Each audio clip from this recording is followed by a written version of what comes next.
Waheguru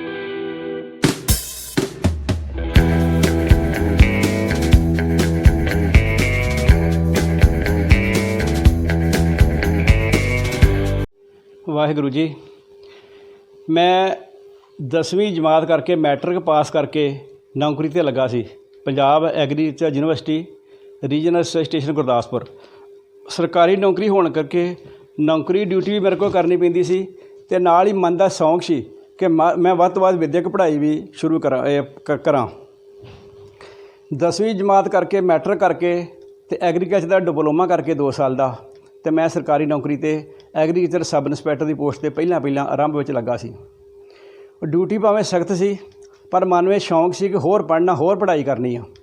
matric तो बाद सारा कुछ मैं +1 +2 ते BA पार्ट 1 2 BA 3 MA फिर MA के बाद फिर UGC का जो टेस्ट है जिन्हों कहते कि ये प्रोफैसर लगन वास्ते कॉलेज यूनिवर्सिटी लैक्चरर लगन वास्ते जरूरी हुंदा ते ये बड़ा औखा टेस्ट हुंदा।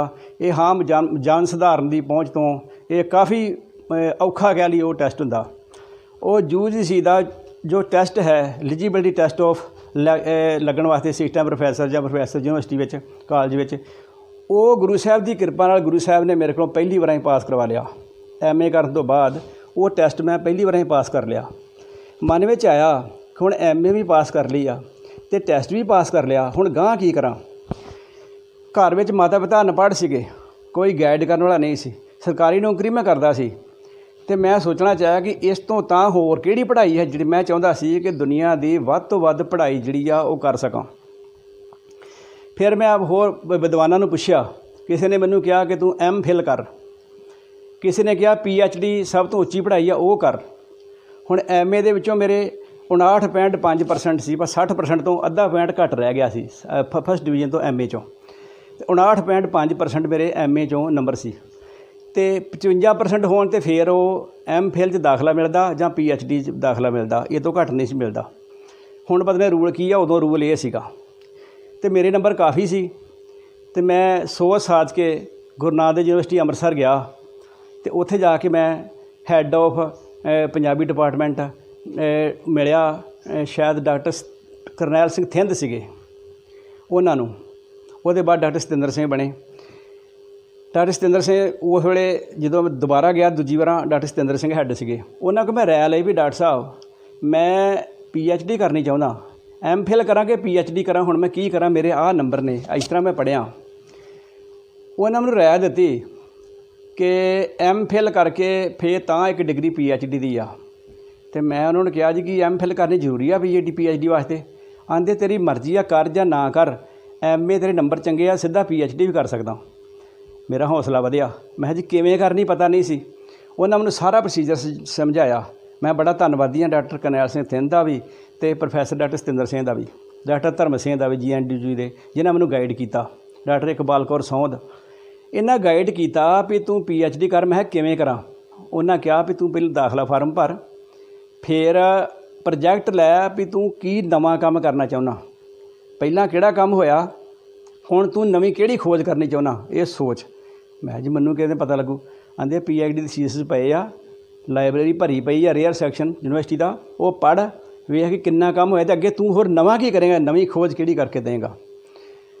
मैं ज्यों लगा ही नाले मेरी सरकारी ड्यूटी सी, ड्यूटी करनी, ड्यूटी करके 7:30 तो 1:30 बजे का उदों टाइम सी यूनिवर्सिटी का, तो 1:30 बजे मैं छुट्टी करके प्रशादा अपने घरों लै जाना, फिर रेल गड्डी फड़नी इत्थों धारीवालों जां छीनिया तो गुरु नानक देव यूनिवर्सिटी जाना, उत्थे लाइब्रेरी च मत्था मारना, पढ़ना सारा करना, तो वो पढ़ के तो फिर मैनूं किते प्रोजैक्ट लिखे तो की करेंगा, प्रोजैक्ट लिखिया, दाखला फार्म भरिया, तो फिर वो मैं यूनिवर्सिटी की गुरु साहब की डिटेल तो लम्मी गल आपां बाबे घुम्मण वाले दी करनी, अपनी परसनली गल ना करिए, गल तो बाबा जी की करनी आ। फिर मैं हौली हौली वो PhD की जिहड़ी है ना वो पढ़ाई कर ली 3.5 साल च। ਜਿਹੜੇ कोई ਕਹਿੰਦੇ ਆ, कोई ਕਹਿੰਦਾ 9 साल च नहीं ਹੁੰਦੀ, ਕਹਿੰਦਾ 5 साल च नहीं किते नहीं ਹੁੰਦੀ। ਵੱਡੀ ਗੱਲ ਇਹ ਵੀ ਜਦੋਂ ਮੈਂ ਉੱਥੇ ਰਿਸਰਚ ਡਿਗਰੀ ਕਮੇਟੀ ਦੀ ਮੀਟਿੰਗ ਗਿਆ ਹਾਲ ਦੇ ਵਿੱਚ, ਜਦੋਂ ਮੇਰੀ ਰਜਿਸਟ੍ਰੇਸ਼ਨ ਹੋਣੀ ਸੀ, ਉੱਥੋਂ 22 ਪ੍ਰੋਫੈਸਰ ਜਿਨ੍ਹਾਂ ਮੇਰੀ ਇੰਟਰਵਿਊ ਲਈ, ਪਹਿਲਾ ਹੀ ਰੋਲ ਨੰਬਰ ਮੇਰਾ, ਤੇ ਮੈਨੂੰ ਆਵਾਜ਼ ਪੈ ਗਈ ਪਹਿਲਾਂ ਰਛਪਾਲ ਸਿੰਘ। ਮੈਂ ਅੰਦਰ ਗਿਆ, ਝੋਲਾ ਮੈਂ ਭਰਿਆ ਕਿਤਾਬਾਂ ਨਾਲ, ਮੋਢੇ ਪਾਇਆ, ਉਹਨਾਂ ਮੈਨੂੰ ਜੋ ਸਵਾਲ ਪੁੱਛੇ ਅਰਦਾਸ ਕਰਕੇ ਆ ਸਾਂ। ਗੁਰੂ ਸਾਹਿਬ ਨੇ ਮੇਰੇ ਸਾਥ ਦਿੱਤਾ। ਧੰਨ ਗੁਰੂ ਨਾਨਕ ਸਾਹਿਬ ਜੀ ਨੇ ਅਰਦਾਸ ਕੀਤੀ ਗੁਰੂ ਨਾਨਕ ਸਾਹਿਬ ਅੱਗੇ, ਬ੍ਰਹਮ ਗਿਆਨੀ ਬਾਬਾ ਜੀ ਘੁਮਾਣ ਵਾਲਿਆਂ ਅੱਗੇ ਲਾਜ ਰੱਖਿਓ ਕਿ ਮੈਨੂੰ ਤਾਂ ਕੋਈ, ਮੈਂ ਕਿਤੇ ਪੜ੍ਹਿਆ ਵੀ ਨਹੀਂ ਰੈਗੂਲਰ, ਸਾਰਾ ਪ੍ਰਾਈਵੇਟ ਕਲਾਸਾਂ ਹੀ ਪੜ੍ਹਿਆ ਨੌਕਰੀ ਦੌਰਾਨ, ਅਤੇ ਮੇਰੀ ਸਹਾਇਤਾ ਕਰਿਓ। ਉਹ ਐਸੀ ਸਫਲਤਾ ਮਿਲੀ, ਮੈਂ ਉਹ ਮੈਨੂੰ ਰਜਿਸਟਰ ਕਰ ਲਿਆ। ਮੇਰੇ ਉਦੋਂ ਗਾਈਡ PhD ਦੇ ਸੀਗੇ ਡਾਕਟਰ ਸਰੈਣ ਸਿੰਘ ਵਿਲਖੂ, ਧਾਰੀਵਾਲ ਵਾਲੇ, ਡੱਡੂਆਂ ਵਾਲੇ। ਉਹ ਮੈਂ ਉੱਥੇ ਇੰਨਾ ਪ੍ਰਭਾਵ ਪਿਆ ਉਹਨਾਂ ਪ੍ਰੋਫੈਸਰਾਂ ਦੇ ਵਿੱਚ। ਉਹਨਾਂ ਸੋਚਿਆ ਵੀ ਇਹ ਮੁੰਡਾ ਮਿਹਨਤੀ ਇੰਨਾ ਵਾ ਵੀ ਇਹਨੇ ਆਪੇ ਕੰਮ ਕਰੀ ਜਾਣਾ ਵਾ ਅਤੇ ਸਾਡਾ ਨਾਂ ਲੱਗ ਜਾਣਾ ਵੀ ਇਹਨੇ ਕਰਵਾਈ ਆ। ਉਹਨਾਂ ਡਾਕਟਰ ਸਰੈਣ ਸਿੰਘ ਵਿਲਖੂ ਨੂੰ ਕਹਿ ਕੇ ਅਤੇ ਉਹਨਾਂ ਕਿਹਾ ਵੀ ਤੁਸੀਂ ਡਾਕਟਰ ਸਾਹਿਬ ਤੁਸੀਂ ਕੀ ਲੈਣਾ ਇਹ ਕੰਮ 'ਚੋਂ, ਇਹ ਸਟੂਡੈਂਟ ਸਾਨੂੰ ਦੇ ਦਿਓ। ਉਹ ਸਟੂਡੈਂਟ ਡਾਕਟਰ ਪ੍ਰਤਾਪ ਸਿੰਘ, ਡਾਕਟਰ ਰਣਜੀਤ ਸਿੰਘ ਬਾਜਵਾ ਸੀ ਕਾਦੀਆਂ ਦੇ ਪ੍ਰੋਫੈਸਰ ਲੱਗੇ। ਉਹ ਕਹਿਣ ਮੈਂ ਲੈਣਾ, ਅਤੇ ਡਾਕਟਰ ਧਰਮ ਸਿੰਘ ਆਖੇ ਇਹ ਸਟੂਡੈਂਟ ਰਿਸ਼ਪਾਲ ਸਿੰਘ ਨੂੰ ਮੈਂ ਲੈਣਾ। ਇੱਕ ਮੈਡਮ ਇਕਬਾਲ ਕੌਰ ਸੌਂਦ ਸੀ, ਉਹ ਆਖੇ ਮੈਂ ਲੈਣਾ। ਇਹ ਆਖਣ ਵੀ ਉਹ ਆਖੇ ਮੈਂ, ਇਹ ਰੌਲਾ ਪੈ ਗਿਆ ਉੱਥੇ। ਮੈਨੂੰ ਕਹਿੰਦੇ ਕਾਕਾ ਹਾਲ 'ਚੋਂ ਥੋੜ੍ਹਾ ਬਾਹਰ ਜਾ। ਮੈਂ ਬਾਹਰ ਗਿਆ, ਮੁੜ ਕੇ ਸੱਦਿਆ। ਮੈਨੂੰ ਕਹਿੰਦੇ ਵੀ ਇੱਦਾਂ ਕਿ ਕੱਲ੍ਹ ਨੂੰ ਆਈ, ਡਿਪਾਰਟਮੈਂਟ ਆਈ, ਉਸ ਤੈਨੂੰ ਗਾਈਡ ਕਰਾਂਗੇ। ਤੇਰੀ ਰਜਿਸਟ੍ਰੇਸ਼ਨ ਹੀ ਕਰ ਲਈ ਆ, ਨਾਂ ਤੇਰਾ ਦਰਜ ਹੋ ਗਿਆ PhD ਵਾਸਤੇ। ਹੁਣ ਤੈਨੂੰ ਟੌਪਿਕ ਕਿਹੜਾ ਦੇਣਾ, ਤੇਰਾ ਗਾਈਡ ਕਿਹੜਾ ਬਣਨਾ ਵਾ, ਉਹ ਅਸੀਂ ਕੱਲ੍ਹ ਨੂੰ ਤੇਰਾ ਸਿਲੈਕਟ ਕਰਾਂਗੇ। ਉਹ ਮੈਂ ਕੱਲ੍ਹ ਨੂੰ ਗਿਆ ਅਤੇ ਉੱਥੇ ਜਾਂ ਗੇਤਾ ਹੀ ਇੱਕ ਪ੍ਰੋਫੈਸਰ ਨੇ ਮੈਨੂੰ ਪਹਿਲਾਂ ਆਵਾਜ਼ ਮਾਰ ਲਈ, ਫਿਰ ਦੂਜੇ ਡਾਕਟਰ ਧਰਮ ਸਿੰਘ ਨੇ ਮਾਰ ਲਈ। ਡਾਕਟਰ ਧਰਮ ਸਿੰਘ ਕਹੇ ਵੀ ਤੂੰ ਕਿੱਸਾ ਕਾਵਿ 'ਤੇ ਕੰਮ ਕਰ, ਅਤੇ ਮੈਂ ਕਿਹਾ ਨਹੀਂ ਡਾਕਟਰ ਸਾਹਿਬ ਮੈਂ ਕਿੱਸਾ ਕਾਵਿ 'ਤੇ, ਮੈਂ ਹੀਰ ਰਾਂਝੇ ਕੋਂ ਸ਼੍ਰੀ ਫਰਿਆਦ ਕੋਂ ਕੀ ਲੈਣਾ, ਮੈਂ ਤਾਂ ਬਾਣੀ ਵਾਲੀ ਗੱਲ ਕੋ ਕਰਨੀ ਆ। ਕੋਈ ਪੜ੍ਹਾਂਗੇ ਲਿਖਾਂਗੇ ਸੁਣਾਂਗੇ, ਹਰ ਪੜ੍ਹ ਹਰ ਲਿਖ ਹਰ ਜਪ ਹਰ ਗਾਓ ਹਰ ਭੋਜਲ ਪਾਰ ਉਤਾਰੀ। ਮੈਂ ਕਿੱਸਾ ਕਾਵਿ ਕੋਂ ਕੀ ਲੈਣਾ, ਹੀਰ ਰਾਂਝੇ ਸੱਸੀ ਬਨੂ ਸ਼੍ਰੀ ਫਰਿਆਦ ਤੋਂ ਲੇਲਾ ਮਜਨੂ ਆਸ਼ਕੀ, ਮੈਂ ਕੀ ਲੈਣਾ ਇਹਦੇ ਕੋਂ। ਮੈਂ ਤਾਂ ਕੋਈ ਬਾਣੀ ਦੀ ਗੁਰੂ ਗ੍ਰੰਥ ਸਾਹਿਬ 'ਤੇ ਗੱਲ ਕਰਨੀ ਆ। ਕਹਿੰਦਾ ਮੇਰਾ ਗੁਰੂ ਗ੍ਰੰਥ ਸਾਹਿਬ ਦਾ ਫਿਰ ਟਾਪਿਕ ਨਹੀਂ ਆ, ਅਤੇ ਚਲੋ ਤੂੰ ਉਹ ਵੀ ਦੇ ਦਾਂਗੇ ਤੈਨੂੰ, ਤੂੰ ਮੇਰਾ ਸਟੂਡੈਂਟ ਬਣ ਜਾ, ਅਤੇ ਫਾਰਮ ਲਿਆ ਕੇ ਅਤੇ ਇੱਥੇ ਲੈ, ਅਤੇ ਮੈਂ ਸਾਈਨ ਕਰ ਦੇਣਾ। ਮੈਂ ਅਜੇ ਬਾਹਰ ਹੀ ਨਿਕਲਿਆ, ਉਨੇ ਚਿਰ ਨੂੰ 2 ਕੁੜੀਆਂ ਆਈਆਂ। ਉਹ ਆਂਦੀਆਂ ਵੀਰ ਜੀ, ਉਦੋਂ ਮੇਰੀ ਕਾਲੀ ਦਾੜੀ ਸੀ, ਕੋਈ ਧੌਲਾ ਵਿੱਚ ਆਇਆ ਸੀ ਉਸ ਸਮੇਂ, ਅਤੇ ਮੈਨੂੰ ਵੀਰ ਜੀ ਤੁਸੀਂ, ਤੁਹਾਨੂੰ ਉਹ ਮੈਡਮ ਜੀ ਸਾਦੇ ਆ। ਮੈਂ ਉਹ ਕੈਬਨ 'ਚ ਗਿਆ, ਮੈਡਮ ਇਕਬਾਲ ਕੌਰ ਸੌਂਦ, ਉਹ ਵੀ ਪ੍ਰੋਫੈਸਰ ਸੀਗੀ, ਅਤੇ ਉਹਨੇ ਮੈਨੂੰ ਭਾਲਿਆ। ਕਹਿੰਦੇ ਵੀਰ ਜੀ ਤੁਹਾਡਾ ਨਾਮ ਆ ਰਿਸ਼ਪਾਲ ਸਿੰਘ? ਮੈਂ ਮੇਰਾ ਨਾਂ ਹੀ ਆ। ਕੀ ਕੰਮ ਕਰਦੇ ਹੋ? ਸਾਰਾ ਪੁੱਛਿਆ। ਮੈਂ ਨੌਕਰੀ ਕਰਦਾ, ਸਰਕਾਰੀ ਨੌਕਰੀ, ਵਿਆਹ ਵੀ ਆ। ਹਾਂਜੀ, ਉਦੋਂ ਮੇਰਾ ਬੱਚੇ ਵੀ ਸੀ 2। ਅਤੇ ਕਹਿੰਦੇ ਵੀ ਤੂੰ, ਉਹ ਕਹਿੰਦੀ ਮੇਰਾ ਸਟੂਡੈਂਟ ਬਣ, ਮੈਂ ਤੈਨੂੰ ਆਪਣਾ ਸਟੂਡੈਂਟ ਬਣਾਉਣਾ। ਮੈਂ ਕਿਹਾ ਚੰਗਾ ਜੀ ਚੰਗਾ। ਤਾਂ ਮੈਂ ਸਾਰਿਆਂ ਨੂੰ ਕਹਿ ਤਾ। ਉਹਨੇ ਕੀਤਾ ਮੈਡਮ ਨੇ, ਉਹਨੇ ਕੁੜੀਆਂ ਭੇਜ ਕੇ ਰਜਿਸਟਰਾਰ ਦਫ਼ਤਰੋਂ ਐਡਮਿਸ਼ਨ ਫਾਰਮ ਮੰਗਾ ਲਿਆ, ਆਪ ਹੀ 20 ਰੁਪਈਏ ਦਾ। ਉਹ ਮੇਰੇ ਕੋਲ ਭਰਵਾ ਕੇ, ਮੇਰੇ ਸਾਈਨ ਕਰਾ ਕੇ, ਆਪਣੇ ਸਾਈਨ ਕਰਕੇ, ਮੋਹਰ ਲਾ ਕੇ, ਹੈਡ ਦੀ ਮੋਹਰ ਲਾ ਕੇ, ਆਪ ਹੀ ਉਹਨੇ ਦਾਖਲ ਕਰਵਾਤਾ। ਕਹਿੰਦੀ ਤੇਰੀ ਹੁਣ ਗਾਈਡ ਬਣ ਗਈ। ਉਹਨੇ ਮੈਡਮ ਨੇ ਮੇਰੇ ਨਾਲ ਇੰਨਾ ਪਰਉਪਕਾਰ ਕੀਤਾ ਜਿੱਦਾਂ ਦੇਵਤਾ ਹੁੰਦਾ ਨਾ। ਹਨੇਰੇ ਜਾਵਾਂ ਸਵੇਰੇ ਜਾਵਾਂ, ਉਹਨੇ ਲਾਇਬ੍ਰੇਰੀ 'ਚੋਂ ਮੇਰੇ ਨੂੰ ਕਿਤਾਬਾਂ ਕਢਾ ਕੇ ਦੇਣੀਆਂ, ਪੜ੍ਹਾਉਣਾ ਕਰਨਾ। 3.5 ਸਾਲ 'ਚ ਮੈਂ PhD ਦੀ ਪੜ੍ਹਾਈ ਕਰ ਗਿਆ। ਇੱਧਰੋਂ ਕੀ ਹੋਇਆ, ਜਦੋਂ ਤੋਂ ਬਾਬਾ ਜੀ 15 ਅਕਤੂਬਰ ਅਤੇ 1988 ਨੂੰ ਦੇਹ ਚੋਲਾ ਛੱਡ ਗਏ, ਅਤੇ ਉਦਣ ਸ਼ਾਇਦ ਛੁੱਟੀ ਸੀ, ਐਤਵਾਰ ਸੀ ਸ਼ਾਇਦ, ਜਾਂ ਕੋਈ ਕਿਹੜੀ ਛੁੱਟੀ ਸੀ। ਮੈਂ ਘਰੇ ਹੀ ਸੀਗਾ। ਘਰ ਮੈਨੂੰ ਖਬਰ ਮਿਲੀ, ਸਵੇਰ ਦਾ ਟਾਈਮ ਸੀ, 9 ਸਵਾ 9 ਦਾ ਟਾਈਮ। ਭੱਜ ਕੇ ਬਾਬਾ ਜੀ ਦੇ ਉੱਥੇ ਗਏ। ਬਾਬਾ ਜੀ ਦੀ ਜਿਹੜਾ ਸਰੀਰ ਸੀਗਾ ਉਹ ਘਰ ਵਿੱਚ ਸੀਗੇ। ਦਰਸ਼ਨ ਕੀਤੇ, ਬਹੁਤ ਸੰਗਤਾਂ ਇਕੱਠੀਆਂ ਹੋਈਆਂ ਸੀ। ਦਰਸ਼ਨ ਕਰਕੇ ਅਤੇ ਮਨ 'ਚ ਵਿਰਾਗ ਇੰਨਾ ਜ਼ਿਆਦਾ ਆਇਆ, ਇੰਨਾ ਵਿਰਾਗ ਆਇਆ, ਅੱਖਾਂ 'ਚੋਂ ਅੱਥਰੂ ਵਹਿ ਤੁਰੇ, ਅਤੇ ਮਨ ਵਿੱਚ ਇੱਦਾਂ ਜਿੱਦਾਂ ਜਵਾਰ ਭਾਟਾ ਫੁੱਟਦਾ ਨਾ, ਇੱਦਾਂ ਫੁੱਟਿਆ। ਅਤੇ ਮਨ 'ਚ ਇਹ ਵਿਚਾਰ ਆਏ ਕਿ ਇਹ ਮਹਾਨ ਆਤਮਾ, ਮਹਾਨ ਸਰੀਰ, ਜਿਹਨੇ ਸਾਡੇ ਵਾਸਤੇ ਇੰਨਾ ਕੁਛ ਕੀਤਾ, ਜਿਹਨੇ ਲੱਖਾਂ ਪ੍ਰਾਣੀਆਂ ਨੂੰ, ਹਜ਼ਾਰਾਂ ਪ੍ਰਾਣੀਆਂ ਨੂੰ, ਸੈਂਕੜੇ ਪ੍ਰਾਣੀਆਂ ਨੂੰ ਨਾਮ ਬਾਣੀ ਨਾਲ ਜੋੜਿਆ, ਧੰਨ ਗੁਰੂ ਨਾਨਕ ਸਾਹਿਬ ਦੇ ਦਰ ਘਰ ਨਾਲ ਜੋੜਿਆ, ਗੁਰੂ ਗ੍ਰੰਥ ਸਾਹਿਬ ਨਾਲ ਜੋੜਿਆ, ਮਨ ਮਤ ਵੱਲੋਂ ਹਟਾ ਕੇ ਗੁਰਮਤ ਨਾਲ ਜੋੜਿਆ। ਅੱਜ ਇਹ ਸਰੀਰ ਕਰਕੇ ਸਾਡੇ ਕੋਲ ਨਹੀਂ ਰਹੇ। ਹੁਣ ਅਸੀਂ ਇਹਨਾਂ ਦੇ ਸਰੀਰ ਕਰਕੇ ਦਰਸ਼ਨ ਕਦੀ ਵੀ ਨਹੀਂ ਕਰ ਸਕਾਂਗੇ। ਅਸੀਂ ਤਾਂ ਨਹੀਂ ਕਰ ਸਕਾਂਗੇ, ਕੋਈ ਵੀ ਨਹੀਂ ਕਰ ਸਕੇਗਾ। ਅਤੇ ਆਉਣ ਵਾਲੀਆਂ ਪੀੜ੍ਹੀਆਂ, ਹੁਣ ਜਿਹੜੇ ਹੁਣ ਨੇ ਸਾਡੀ ਉਮਰ ਦੇ, ਇਹਨਾਂ ਨੇ ਦਰਸ਼ਨ ਕੀਤੇ ਬਾਬਾ ਜੀ ਦੇ, ਸੰਗਤ ਵੀ ਕੀਤੀ ਆ, ਬਚਨ ਵੀ ਸੁਣੇ ਆ। ਉਹਨਾਂ ਨੂੰ ਪਤਾ ਹੈ ਕਿ ਮਹਾਂਪੁਰਖ ਕਿੰਨੇ ਮਹਾਨ ਸਨ। ਪਰ ਜਿਹੜੀਆਂ ਆਉਣ ਵਾਲੀਆਂ ਪੀੜ੍ਹੀਆਂ ਨੇ, ਉਹਨਾਂ ਨੂੰ ਕਿਵੇਂ ਪਤਾ ਲੱਗੇਗਾ ਕਿ ਇਹ ਮਹਾਂਪੁਰਖ ਕੌਣ ਸਨ ਘੁੰਮਣ ਵਾਲੇ ਬਾਬਾ ਜੀ। ਮਨ 'ਚ ਵਿਚਾਰ ਆਇਆ, ਸੋਚਦਿਆਂ ਨਾਲੇ ਰੋਈ ਜਾਵਾਂ ਅਤੇ ਨਾਲੇ ਮਨ 'ਚ ਉਬਾਲਾ ਆਈ ਜਾਵੇ, ਵੱਡਾ ਹਰਾ ਉਬਾਲਾ ਜਵਾਰ ਭਾਟੇ ਵਾਂਗੂ, ਕਿ ਮਨਾ ਕੋਈ ਪੁਸਤਕ ਲਿਖ। ਇਹ ਮੈਨੂੰ ਐਵੇਂ ਜਾਪਿਆ ਜਿਵੇਂ ਬਾਬਾ ਜੀ ਨੇ ਖੁਦ ਮੇਰੇ ਵਿੱਚ ਵੜ ਕੇ ਹੁੱਜ ਮਾਰੀ ਹੋਵੇ ਕਿ ਰਿਸ਼ਪਾਲ ਸਿਆਂ ਪੁਸਤਕ ਲਿਖ, ਕੋਈ ਸਾਖੀ ਲਿਖ, ਆਉਣ ਵਾਲੀਆਂ ਪੀੜ੍ਹੀਆਂ ਵਾਸਤੇ ਜਿਹੜੀ ਮਾਰਗਦਰਸ਼ਕ ਕਰਦੀ ਰਹੇ। ਦਾਸ ਕੋ ਭਾਵੇਂ ਉਸ ਵੇਲੇ PhD ਕਰਦਿਆਂ ਰੁਝੇਵਾਂ ਬਹੁਤ ਘੱਟ ਸੀ, ਪਰ ਮਨ 'ਚ ਇਹ ਇੰਨਾ ਫੁਰਨਾ ਪੱਕਾ ਹੋ ਗਿਆ ਕਿ ਬਾਬਾ ਜੀ ਦੀ ਜਦੋਂ ਸਾਲ ਬਾਅਦ ਇਹਨਾਂ ਨੇ ਬਰਸੀ ਮਨਾਉਣੀ, ਪਹਿਲੀ ਬਰਸੀ 1999 'ਚ, ਉਸ ਤੋਂ ਪਹਿਲਾਂ ਪਹਿਲਾਂ ਆਪਾਂ ਬਾਬਾ ਜੀ ਦੀ ਪੋਥੀ ਲਿਖ ਦਈਏ। ਹੁਣ ਮੇਰੇ ਵੱਸ ਦੀ ਗੱਲ ਨਹੀਂ ਸੀ। ਮਹਾਂਪੁਰਖ ਜਿਸ ਉੱਚ ਅਵਸਥਾ ਦੇ ਮਾਲਕ ਸਨ, ਮਹਾਂਪੁਰਖ ਕਰਮਖੰਡ ਕੀ ਬਾਣੀ ਯੋਰ ਤੇ ਹੋਰ ਨਾ ਕੋਈ ਹੋਰ, ਸਾਜਖੰਡ ਵਸੀ ਨਿਰੰਕਾਰ, ਉੱਚੀਆਂ ਅਵਸਥਾ ਵਿੱਚ ਰੂਹਾਨੀ ਅਵਸਥਾ ਵਿਚਰ ਰਹੀ ਮਹਾਂਪੁਰਖਾਂ ਦੀ ਉਸ ਅਵਸਥਾ ਨੂੰ ਇਹ ਦਾਸ ਵਰਗਾ ਅਧੂਰਾ ਮਲ ਮਿੱਟੀ ਦਾ ਬਣਿਆ ਮਨਮੁਖ ਵਿਅਕਤੀ ਕੀ ਜਾਣੇ। ਮੇਰੇ ਵੱਸ ਦੀ ਗੱਲ ਨਹੀਂ ਸੀ। ਹਾਂ, ਅਰਦਾਸ ਕੀਤੀ, ਇੱਕ ਨਹੀਂ ਕਈ ਅਰਦਾਸਾਂ ਕੀਤੀਆਂ ਕਿ ਹੇ ਮਹਾਂਪੁਰਖੋ, ਗੁਰੂ ਨਾਨਕ ਸਾਹਿਬ ਜੀ, ਘੁੰਮਣ ਵਾਲੇ ਬਾਬਾ ਜੀ, ਮੇਰੀ ਮੱਤ ਥੋੜ੍ਹੀ ਕੰਮ ਨਹੀਂ ਕਰਦੀ, ਤੁਸੀਂ ਮੈਨੂੰ ਮੱਤ ਬਖਸ਼ੋ, ਤੁਸੀਂ ਸਮੱਤ ਬਖਸ਼ੋ, ਕਿੱਥੋਂ ਸ਼ੁਰੂ ਕਰਾਂ ਅਤੇ ਕਿਵੇਂ ਉਹਨੂੰ ਘੁਮਾ ਫਿਰਾ ਕੇ ਕਿਵੇਂ ਉਹਦੇ ਐਂਡ ਕਰਾਂ, ਤੁਸੀਂ ਮੱਤ ਬਖਸ਼ੋ। ਖੈਰ MA ਕਰਦਿਆਂ PhD ਕਰਦਿਆਂ ਗੁਰੂ ਸਾਹਿਬ ਦੀ ਕਿਰਪਾ ਨਾਲ ਲਿਖਣ ਦਾ ਵੀ ਗੁਰੂ ਸਾਹਿਬ ਨੇ ਕੋਈ ਤਜਰਬਾ ਬਖਸ਼ਿਆ ਸੀ। ਉਹਦੇ ਆਧਾਰ 'ਤੇ ਹੀ ਅਰਦਾਸ ਕਰਕੇ ਜਦੋਂ ਲਿਖਣ ਬੈਠ ਜਾਣਾ ਅਤੇ ਪਤਾ ਨਹੀਂ ਗੱਲ ਦਾ ਪ੍ਰੋਜੈਕਟ ਲੈ ਕੇ, ਆਊਟਲਾਈਨ ਲੈ ਕੇ, ਰੂਪ ਰੇਖਾ ਲੈ ਕੇ ਜਦੋਂ ਸ਼ੁਰੂ ਕਰਨੀ, ਪਹਿਲਾਂ ਕਾਗਜ਼ 'ਤੇ ਸ਼ੁਰੂਆਤ ਕਰ ਲੈਣੀ, ਲਿਖਣ ਬਹਿਣਾ, ਸ਼ੁਰੂਆਤ ਕਰਦਿਆਂ ਲਿਖਦਿਆਂ ਘੰਟਾ, ਡੇਢ ਘੰਟਾ, 2 ਘੰਟੇ ਲੱਗ ਜਾਣੇ। ਜਦੋਂ ਉਹ ਸਾਖੀ ਮੁਕੰਮਲ ਹੋਣੀ ਅਤੇ ਫਿਰ ਮੈਂ ਦੁਬਾਰਾ ਉਹਨੂੰ ਪੜ੍ਹਨਾ ਅਤੇ ਮੇਰੇ ਮਨ 'ਚ ਅੱਥਰੂ ਆ ਜਾਣੇ, ਬੱਲੇ ਬੱਲੇ ਬਾਬਾ, ਤੂੰ ਐਡਾ ਵੱਡਾ, ਮੇਰੀ ਮੱਤ ਤਾਂ ਬਹੁਤ ਥੋੜ੍ਹੀ ਸੀ, ਇਹ ਤੂੰ ਕਿਵੇਂ ਲਿਖਵਾ ਲਿਆ ਇਹੋ ਜਿਹਾ, ਮੈਂ ਇੰਨੇ ਯੋਗ ਨਹੀਂ ਸਾਂ ਬਾਬੇ ਦੀ ਮਹਿਮਾ ਕਰਨੀ, ਤੂੰ ਆਪ ਹੀ ਲਿਖਵਾ ਲਿਆ। ਮਹਾਂਪੁਰਖਾਂ ਨੇ ਕਿਰਪਾ ਕਰਕੇ, ਮਿਹਰ ਕਰਕੇ ਪਹਿਲੀ ਪੋਥੀ ਸੰਤ ਕਾ ਮਾਰਗ 1999 ਈਸਵੀ ਵਿੱਚ ਦਾਸ ਨੂੰ ਸੇਵਾ ਬਖਸ਼ੀ ਲਿਖਣ ਦੀ। ਉਹਦੇ ਵਿੱਚ ਮਹਾਂਪੁਰਖ ਬਾਬਾ ਜੀ ਘੁੰਮਣ ਵਾਲਿਆਂ ਦੇ, ਬ੍ਰਹਮ ਗਿਆਨੀ ਘੁੰਮਣ ਵਾਲਿਆਂ ਦੇ ਫਰੋਮ ਬਰਥ ਟੂ ਐਂਡ ਕਹਿ ਲਈਏ, ਜਾਂ ਜਨਮ ਤੋਂ ਲੈ ਕੇ ਬਾਬਾ ਜੀ ਦੀ ਜੋਤੀ ਜੋਤ ਸਮਾਉਣ ਤੱਕ ਪੂਰਾ ਵੇਰਵਾ ਸੀ। ਉਹ ਲਗਭਗ 176 ਜਾਂ 166 ਪੇਜ ਦੀ ਕਿਤਾਬ ਸੀ ਜਿਹੜੀ ਸਾਰੀ ਲਿਖੀ। ਫਿਰ ਉਹ ਘਰ ਵਿੱਚ ਇੰਨੀ ਆਰਥਿਕ ਹਾਲਤ ਵੀ ਵਧੀਆ ਨਹੀਂ ਸੀ, ਉੱਥੇ ਪੜ੍ਹਾਈ 'ਤੇ ਵੀ ਖਰਚਾ ਹੁੰਦਾ ਸੀ ਅਤੇ ਘਰ ਦੀ ਕਬੀਲਦਾਰੀ ਵੀ ਸੀ।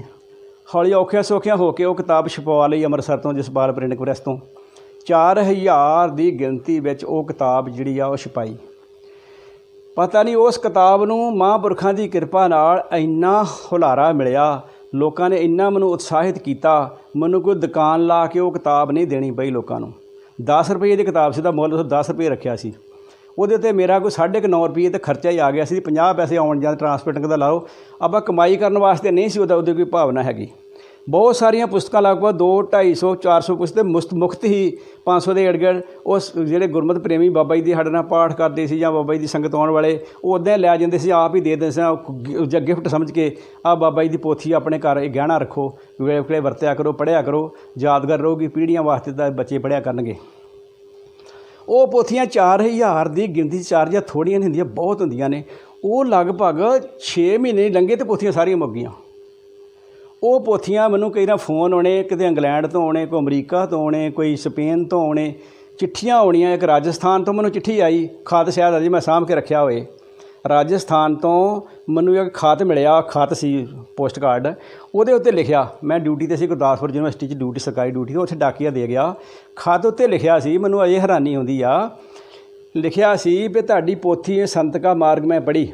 ਰਾਜਸਥਾਨ ਦਾ ਉਹ ਸ਼ਹਿਰ ਕਿਹੜਾ, ਸ਼ਾਇਦ ਅਜਮੇਰ ਕਿਹੜਾ ਸੀ, ਇੱਦਾਂ ਲਿਖਿਆ ਸੀ ਕੁਛ। ਅਤੇ ਮੇਰਾ ਉਹਨੇ ਪੂਰਾ ਐਡਰੈਸ ਲਿਖਿਆ ਸੀ ਆਪਣਾ, ਆਹ ਮੇਰੀ ਦੁਕਾਨ ਵਾ, ਮੈਂ ਸ਼ੌਪਕੀਪਰ ਹਾਂ, ਮੈਂ ਤੁਹਾਡੀ ਪੋਥੀ ਸਾਰੀ ਪੜ੍ਹੀ ਆ, ਮੇਰਾ ਨਾਮ ਆ ਵਾ। ਅਤੇ ਮਹਾਂਪੁਰਖ ਘੁੰਮਣਾ ਵਾਲਿਆਂ ਦੀ ਪੋਥੀ ਪੜ੍ਹ ਕੇ ਕਹਿੰਦਾ ਮੈਂ ਇੰਨਾ ਹੈਰਾਨ ਹੋਇਆ ਵਾਂ ਕਿ ਕਲਯੁੱਗ ਦੇ ਐਸ ਝੂਠ ਪਸਾਰੇ ਵਿੱਚ ਕੋਈ ਸੱਚ ਦੀ ਜੋਤ ਵੀ ਜਗਦੀ ਆ। ਕਹਿੰਦਾ ਮੈਂ ਇਹੋ ਜਿਹੇ ਮਹਾਂਪੁਰਖਾਂ ਦੇ ਦਰਸ਼ਨ ਕਰਨੇ ਰੋਚਦਾ ਹਾਂ। ਮੈਂ ਚਾਹੁੰਦਾ ਕਿ ਇਹੋ ਜਿਹੇ ਮਹਾਂਪੁਰਖਾਂ ਦੇ ਖੰਭ ਉੱਡਦੇ ਹੋਣ ਬਜ਼ਾਰੀ, ਅਤੇ ਉੱਡ ਕੇ ਜਿੱਦਾਂ ਕਿਤੇ ਗੁਰਾਂ ਨੂੰ ਮਿਲੀਏ। ਖੰਭ ਵਕੰਦੜੇ ਜੇ ਮਿਲਾ, ਖੰਭ ਵਕੰਦੜੇ ਜੇ ਲਹਾਂ, ਕਿੰਨਾ ਸਾਵੀ ਤੋਲ, ਤਨ ਜੜਾਈ ਆਪਣੇ ਲਾਹਾਂ ਸੱਜਣ ਟੋਲ। ਮੈਂ ਕਹਿੰਦਾ ਮੇਰਾ ਜੀਅ ਕਰਦਾ ਮੈਂ ਉੱਡ ਕੇ ਇਹੋ ਜਿਹੇ ਮਹਾਂਪੁਰਖ ਘੁੰਮਣ ਵਾਲਿਆਂ ਨੂੰ ਜਾ ਕੇ ਉਹਨੂੰ ਦਰਸ਼ਨ ਕਰ ਲਾਂ, ਚਰਨ ਫੜ ਲਾਂ। ਪਰ ਕਹਿੰਦਾ ਮੈਂ ਇਸ ਵੇਲੇ ਬਜ਼ੁਰਗ ਹਾਂ, ਮੇਰੀ ਅਵਸਥਾ ਹੁਣ ਜਿਹੜੀ ਆ ਉਹ ਮੈਂ 66-67 ਸਾਲ ਦੇ ਹਾਂ। ਮੇਰੇ ਪੁੱਤਰ ਜਿਹੜੇ ਵੱਖਰੇ ਨੇ, ਉਹ ਕੋਈ ਵੀ ਮੈਨੂੰ ਰਾਜਸਥਾਨ ਤੋਂ ਇੱਥੇ ਪਹੁੰਚਾਉਣ ਵਾਸਤੇ ਮੇਰੇ ਨਾਲ ਸਾਥ ਬਣਨ ਨੂੰ ਤਿਆਰ ਨਹੀਂ ਆ। ਘਰ ਵਾਲੀ ਮੇਰੀ ਬਿਰਧ ਆ ਅਤੇ ਮੈਂ ਆਉਣ ਤੋਂ ਅਸਮਰੱਥ ਹਾਂ। ਉਹਨੇ ਲਿਖੀ, ਇੱਕ ਖਤ ਹੋਰ ਆ ਗਿਆ ਅਗਲੇ ਦਿਨ, ਉਹਦੇ ਉੱਤੇ ਲਿਖਿਆ ਸੀ ਕਿ ਪਹਿਲਾ ਖਤ ਹੋ ਸਕਦਾ ਤੁਹਾਨੂੰ ਮਿਲਿਆ ਹੋਏ ਜਾਂ ਨਾ ਮਿਲਿਆ ਹੋਏ। ਇਹ ਮੈਂ ਦੂਸਰਾ ਖਤ ਲਿਖ ਰਿਹਾ ਹਾਂ। ਮੇਰੀ ਹੱਥ ਜੋੜ ਕੇ ਬੇਨਤੀ ਹੈ ਕਿ ਉਹਨਾਂ ਮਹਾਂਪੁਰਸ਼ਾਂ ਦੀ ਜਿਨ੍ਹਾਂ ਦੀ ਤੁਸੀਂ ਪੋਥੀ ਲਿਖੀ ਹੈ ਸੰਤ ਕਾ ਮਾਰਗ, ਸੰਤ ਬਾਬਾ ਹਜ਼ਾਰਾ ਸਿੰਘ ਜੀ ਛੋਟੇ ਘੁੰਮਣ ਵਾਲੇ, ਕਿਰਪਾ ਕਰਕੇ ਮੇਰੇ 'ਤੇ ਇੱਕ ਪਰਉਪਕਾਰ ਕਰੋ। ਮੈਂ ਦਰਸ਼ਨ ਕਰਨ ਤੇ ਨਹੀਂ ਆ ਸਕਦਾ, ਪਰ ਤੁਸੀਂ ਜੇਕਰ ਉਹ ਜਿੱਥੇ ਉਹ ਬੈਠਦੇ ਨੇ, ਜਿੱਥੇ ਸੰਗਤ ਆ ਕੇ ਉਹਨੇ ਦਰਸ਼ਨ ਕਰਨ ਆਉਂਦੀ ਆ, ਉੱਥੇ ਦੀ ਧੂੜ ਕਿਤੇ ਚਰਨਾਂ ਦੀ ਸੰਗਤ ਦੇ ਜਾਂ ਮਹਾਂਪੁਰਖ ਜਿੱਥੇ ਚਰਨ ਪਾਉਂਦੇ ਨੇ, ਕਿਤੇ ਧੂੜ ਥੋੜ੍ਹੀ ਜਿਹੀ ਇਕੱਠੀ ਕਰਕੇ ਇੱਕ ਕਾਗਜ਼ ਦੀ ਪੁੜੀ ਬੰਨ੍ਹ ਕੇ ਮੈਨੂੰ ਕਿਤੇ ਉਹ ਭੇਜ ਦਿਓ। ਕਹਿੰਦਾ ਰਜਿਸਟਰੀ ਕਰਕੇ ਭੇਜਿਓ, ਉੱਦਾਂ ਨਾ ਭੇਜੋ ਕਿਤੇ ਗਵਾਚ ਨਾ ਜਾਵੇ ਇੰਨੀ ਕੀਮਤੀ ਚੀਜ਼। ਕਹਿੰਦਾ ਕਿਤੇ ਪੁੜੀ ਬਣਾ ਕੇ ਥੋੜ੍ਹੀ ਜਿਹੀ ਮੈਨੂੰ ਭਾਵੇਂ 10 ਗ੍ਰਾਮ 5 ਗ੍ਰਾਮ ਹੀ ਭੇਜ ਦਿਓ ਅਤੇ ਮੈਂ ਮੱਥੇ 'ਤੇ ਲਾਵਾਂ, ਥੋੜ੍ਹੀ ਜਿਹੀ ਉਹਨੂੰ ਜਲ ਛਕਾਂ। ਕਹਿੰਦਾ ਮੈਂ ਕੁਛ ਆਪਣੇ ਤਾਲੂ 'ਚ ਪਾਵਾਂ, ਆਪਣੇ ਨੇਤਰਾਂ ਨੂੰ ਲਾਵਾਂ। ਕਹਿੰਦਾ ਮੇਰਾ ਜੀਅ ਕਰਦਾ ਕਿ ਇਹੋ ਜਿਹੇ ਮਹਾਂਪੁਰਖ ਜਿਹੜੇ ਕਲਯੁੱਗ ਦੇ ਇੰਨੇ ਝੂਠ ਵਿੱਚ, ਫਰੇਬ ਵਿੱਚ, ਜਿੱਥੇ ਹਰ ਵੇਲੇ ਝੂਠ ਹੀ ਝੂਠ ਆ, ਉੱਥੇ ਸਾਰੀ ਬਾਣੀ ਬਾਣੀ ਆ, ਵਿਖਾਵਾ ਨਹੀਂ ਆ, ਬਾਹਰੀ ਵਿਖਾਵਾ ਨਹੀਂ ਆ, ਪਖੰਡ ਨਹੀਂ ਆ, ਕੋਈ ਦੂਸਰੀ ਗੱਲ ਹੈ ਹੀ ਨਹੀਂ ਗੁਰਬਾਣੀ ਤੋਂ ਬਗੈਰ। ਹਰ ਵੇਲੇ ਸਵਾਸ ਸਵਾਸ ਨਾਮ ਜਪਣਾ। ਇਹੋ ਜਿਹੇ ਮਹਾਂਪੁਰਖਾਂ ਦੇ ਵਿੱਚ ਚਰਨਾਂ ਦੀ ਧੂੜ ਹੀ ਮਲ ਜੇ ਤੇ ਵੱਡੇ ਭਾਗ ਹੋਣ। ਦਾਸ ਨੂੰ ਜਦੋਂ ਉਹ ਖਤ ਪਹਿਲਾਂ ਮਿਲਿਆ, ਅਗਲੇ ਦਿਨ ਦੂਜਾ ਮਿਲਿਆ ਅਤੇ ਮੇਰੀ ਅੱਖਾਂ 'ਚ ਰੋਣ ਆ ਗਿਆ।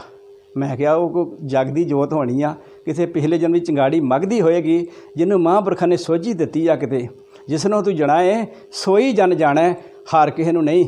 ਕਈਆਂ ਨੇ ਮਹਾਂਪੁਰਖਾਂ ਦੀ ਨਿੰਦਿਆ ਕੀਤੀ, ਉਹਨਾਂ ਆਪਣਾ ਭਾਰ ਚੁੱਕਿਆ ਹੋਏਗਾ, ਪਰ ਜਿਸ ਨੂੰ ਤੂੰ ਜਣਾਏ, ਜਿਨ੍ਹਾਂ ਜਾਣਿਆ, ਉਹਨਾਂ ਨੂੰ ਉਹ ਮਹਾਂਪੁਰਖ ਹੀ ਨਿਰੰਕਾਰੀ ਜੋਤ ਹੀ ਦਰਸ਼ਨ ਹੋਏ। ਕਿਉਂਕਿ ਬ੍ਰਹਮ ਗਿਆਨੀ ਕਾ ਸਗਲ ਆਕਾਰ, ਬ੍ਰਹਮ ਗਿਆਨੀ ਆਪ ਨਿਰੰਕਾਰ, ਉਹਦੀ ਅਵਸਥਾ ਕੋਈ ਨਹੀਂ ਜਾਣ ਸਕਦਾ। ਜਦੋਂ ਦੂਸਰਾ ਖਤ ਮਿਲਿਆ, ਮੈਂ ਉਹ ਘੁੰਮਣੀ ਆਇਆ ਛੁੱਟੀ ਕਰਕੇ ਆਪਣੀ ਡਿਊਟੀ ਤੋਂ, ਅਤੇ ਸਾਈਕਲ ਫੜਿਆ ਅਤੇ ਘੁੰਮਣੀ ਗਿਆ, ਛੋਟੇ ਘੁੰਮਣੀ, ਅਤੇ ਜਿੱਥੇ ਮਹਾਂਪੁਰਖ ਬੈਠਦੇ ਸੀ ਵੇਖਿਆ ਕਿ ਇਹਨਾਂ ਦੇ ਚਰਨ ਕਿੱਥੇ ਕਿੱਥੇ ਪੈਂਦੇ ਆ। ਉੱਥੋਂ ਕਰਕੇ ਉਹ ਇਕੱਠੀ ਕੀਤੀ। ਕੁਝ ਬੀਬੀਆਂ ਮੇਰੇ ਵੱਲ ਵੇਖਣ ਕੇ ਵੀਰ ਕੀ ਕਰ ਰਿਹਾ, ਉਹ ਇਕੱਠੀ ਮੈਂ ਨਹੀਂ ਪਰਵਾਹ ਕੀਤੀ। ਕਾਗਜ਼ ਇੱਕ ਅਖਬਾਰ ਦਾ ਰੋਟਾ ਮੈਂ ਨਾਲ ਲਿਆ ਸੀ, ਉਹ ਥੋੜ੍ਹੀ ਇਕੱਠੀ ਕੀਤੀ। ਕੋਈ ਸੰਗਤ ਦੇ ਚਰਨ ਧੂੜ ਥੋੜ੍ਹੀ ਇਕੱਠੀ ਕੀਤੀ। ਉਹ ਥੋੜ੍ਹੀ ਜਿਹੀ ਹੋਏਗੀ, ਕੋਈ ਮੇਰੇ ਖਿਆਲ ਵੱਧ ਤੋਂ ਵੱਧ 100 ਗ੍ਰਾਮ ਹੋਏਗੀ।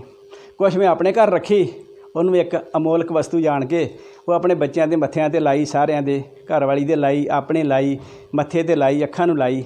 ਅਤੇ ਕੁਛ ਮੈਂ ਉਸ ਨੂੰ ਰਜਿਸਟਰੀ ਕਰਕੇ ਪੁੜੀ 'ਚ ਬੰਨ੍ਹ ਕੇ, ਅਤੇ ਫਿਰ ਮੋਮਜੰਮ ਦੀ ਪੁੜੀ 'ਚ ਬੰਨ੍ਹ ਕੇ ਰਜਿਸਟਰੀ ਕਰਕੇ ਉਹਨੂੰ ਭੇਜੀ। ਫਿਰ ਉਹਦਾ ਧੰਨਵਾਦ ਲੈਟਰ ਵੀ ਮੈਨੂੰ ਆਇਆ। ਮਹਾਂਪੁਰਖ ਘੁੰਮਣ ਵਾਲਿਆਂ ਦੀ ਅਵਸਥਾ ਬੜੀ ਉੱਚੀ ਆ, ਬਹੁਤ ਉੱਚੀ ਆ। ਮਹਾਂਪੁਰਖ ਬ੍ਰਹਮ ਗਿਆਨੀ ਬਾਬਾ ਹਜ਼ਾਰਾ ਸਿੰਘ ਜੀ, ਜਿਨ੍ਹਾਂ ਨੇ ਲੱਖਾਂ ਕਰੋੜਾਂ ਪ੍ਰਾਣੀਆਂ ਨੂੰ ਗੁਰੂ ਘਰ ਨਾਲ ਜੋੜਿਆ, ਉਹ ਇੰਨੀ ਸਾਦਗੀ ਦੀ ਮੂਰਤ ਸਨ। ਕੋਈ ਵਿਖਾਵਾ ਨਹੀਂ ਸੀ, ਬਾਹਰੀ ਵਿਖਾਵਾ ਨਹੀਂ ਸੀ। ਬਾਹਰੋਂ ਵੇਖਣ ਨੂੰ ਤਾਂ ਬਿਲਕੁਲ ਸਧਾਰਨ ਸਨ।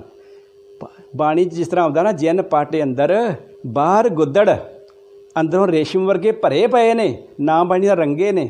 ਜਿਨ ਪਾਟੇ ਅੰਦਰ ਬਾਹਰ ਗੁੱਦੜ ਤੇ ਭਲੇ ਸੰਸਾਰ, ਤਿਨ ਨੇਹੋ ਲੱਗਾ ਰੱਬ ਸੇਤੀ, ਉਹ ਦੇਖਨੇ ਵਿਚਾਰ, ਉਹ ਰੰਗ ਹੱਸੇ ਰੰਗ ਰੋਵੇ, ਚੁੱਪ ਵੀ ਕਰ ਜਾਏ ਤੇ ਪਰਵਾਹ ਨਾਹੀਂ ਕਿਸੇ ਕੇਰੀ ਬਾਜ ਸੱਚੇ ਨਾਹੋ।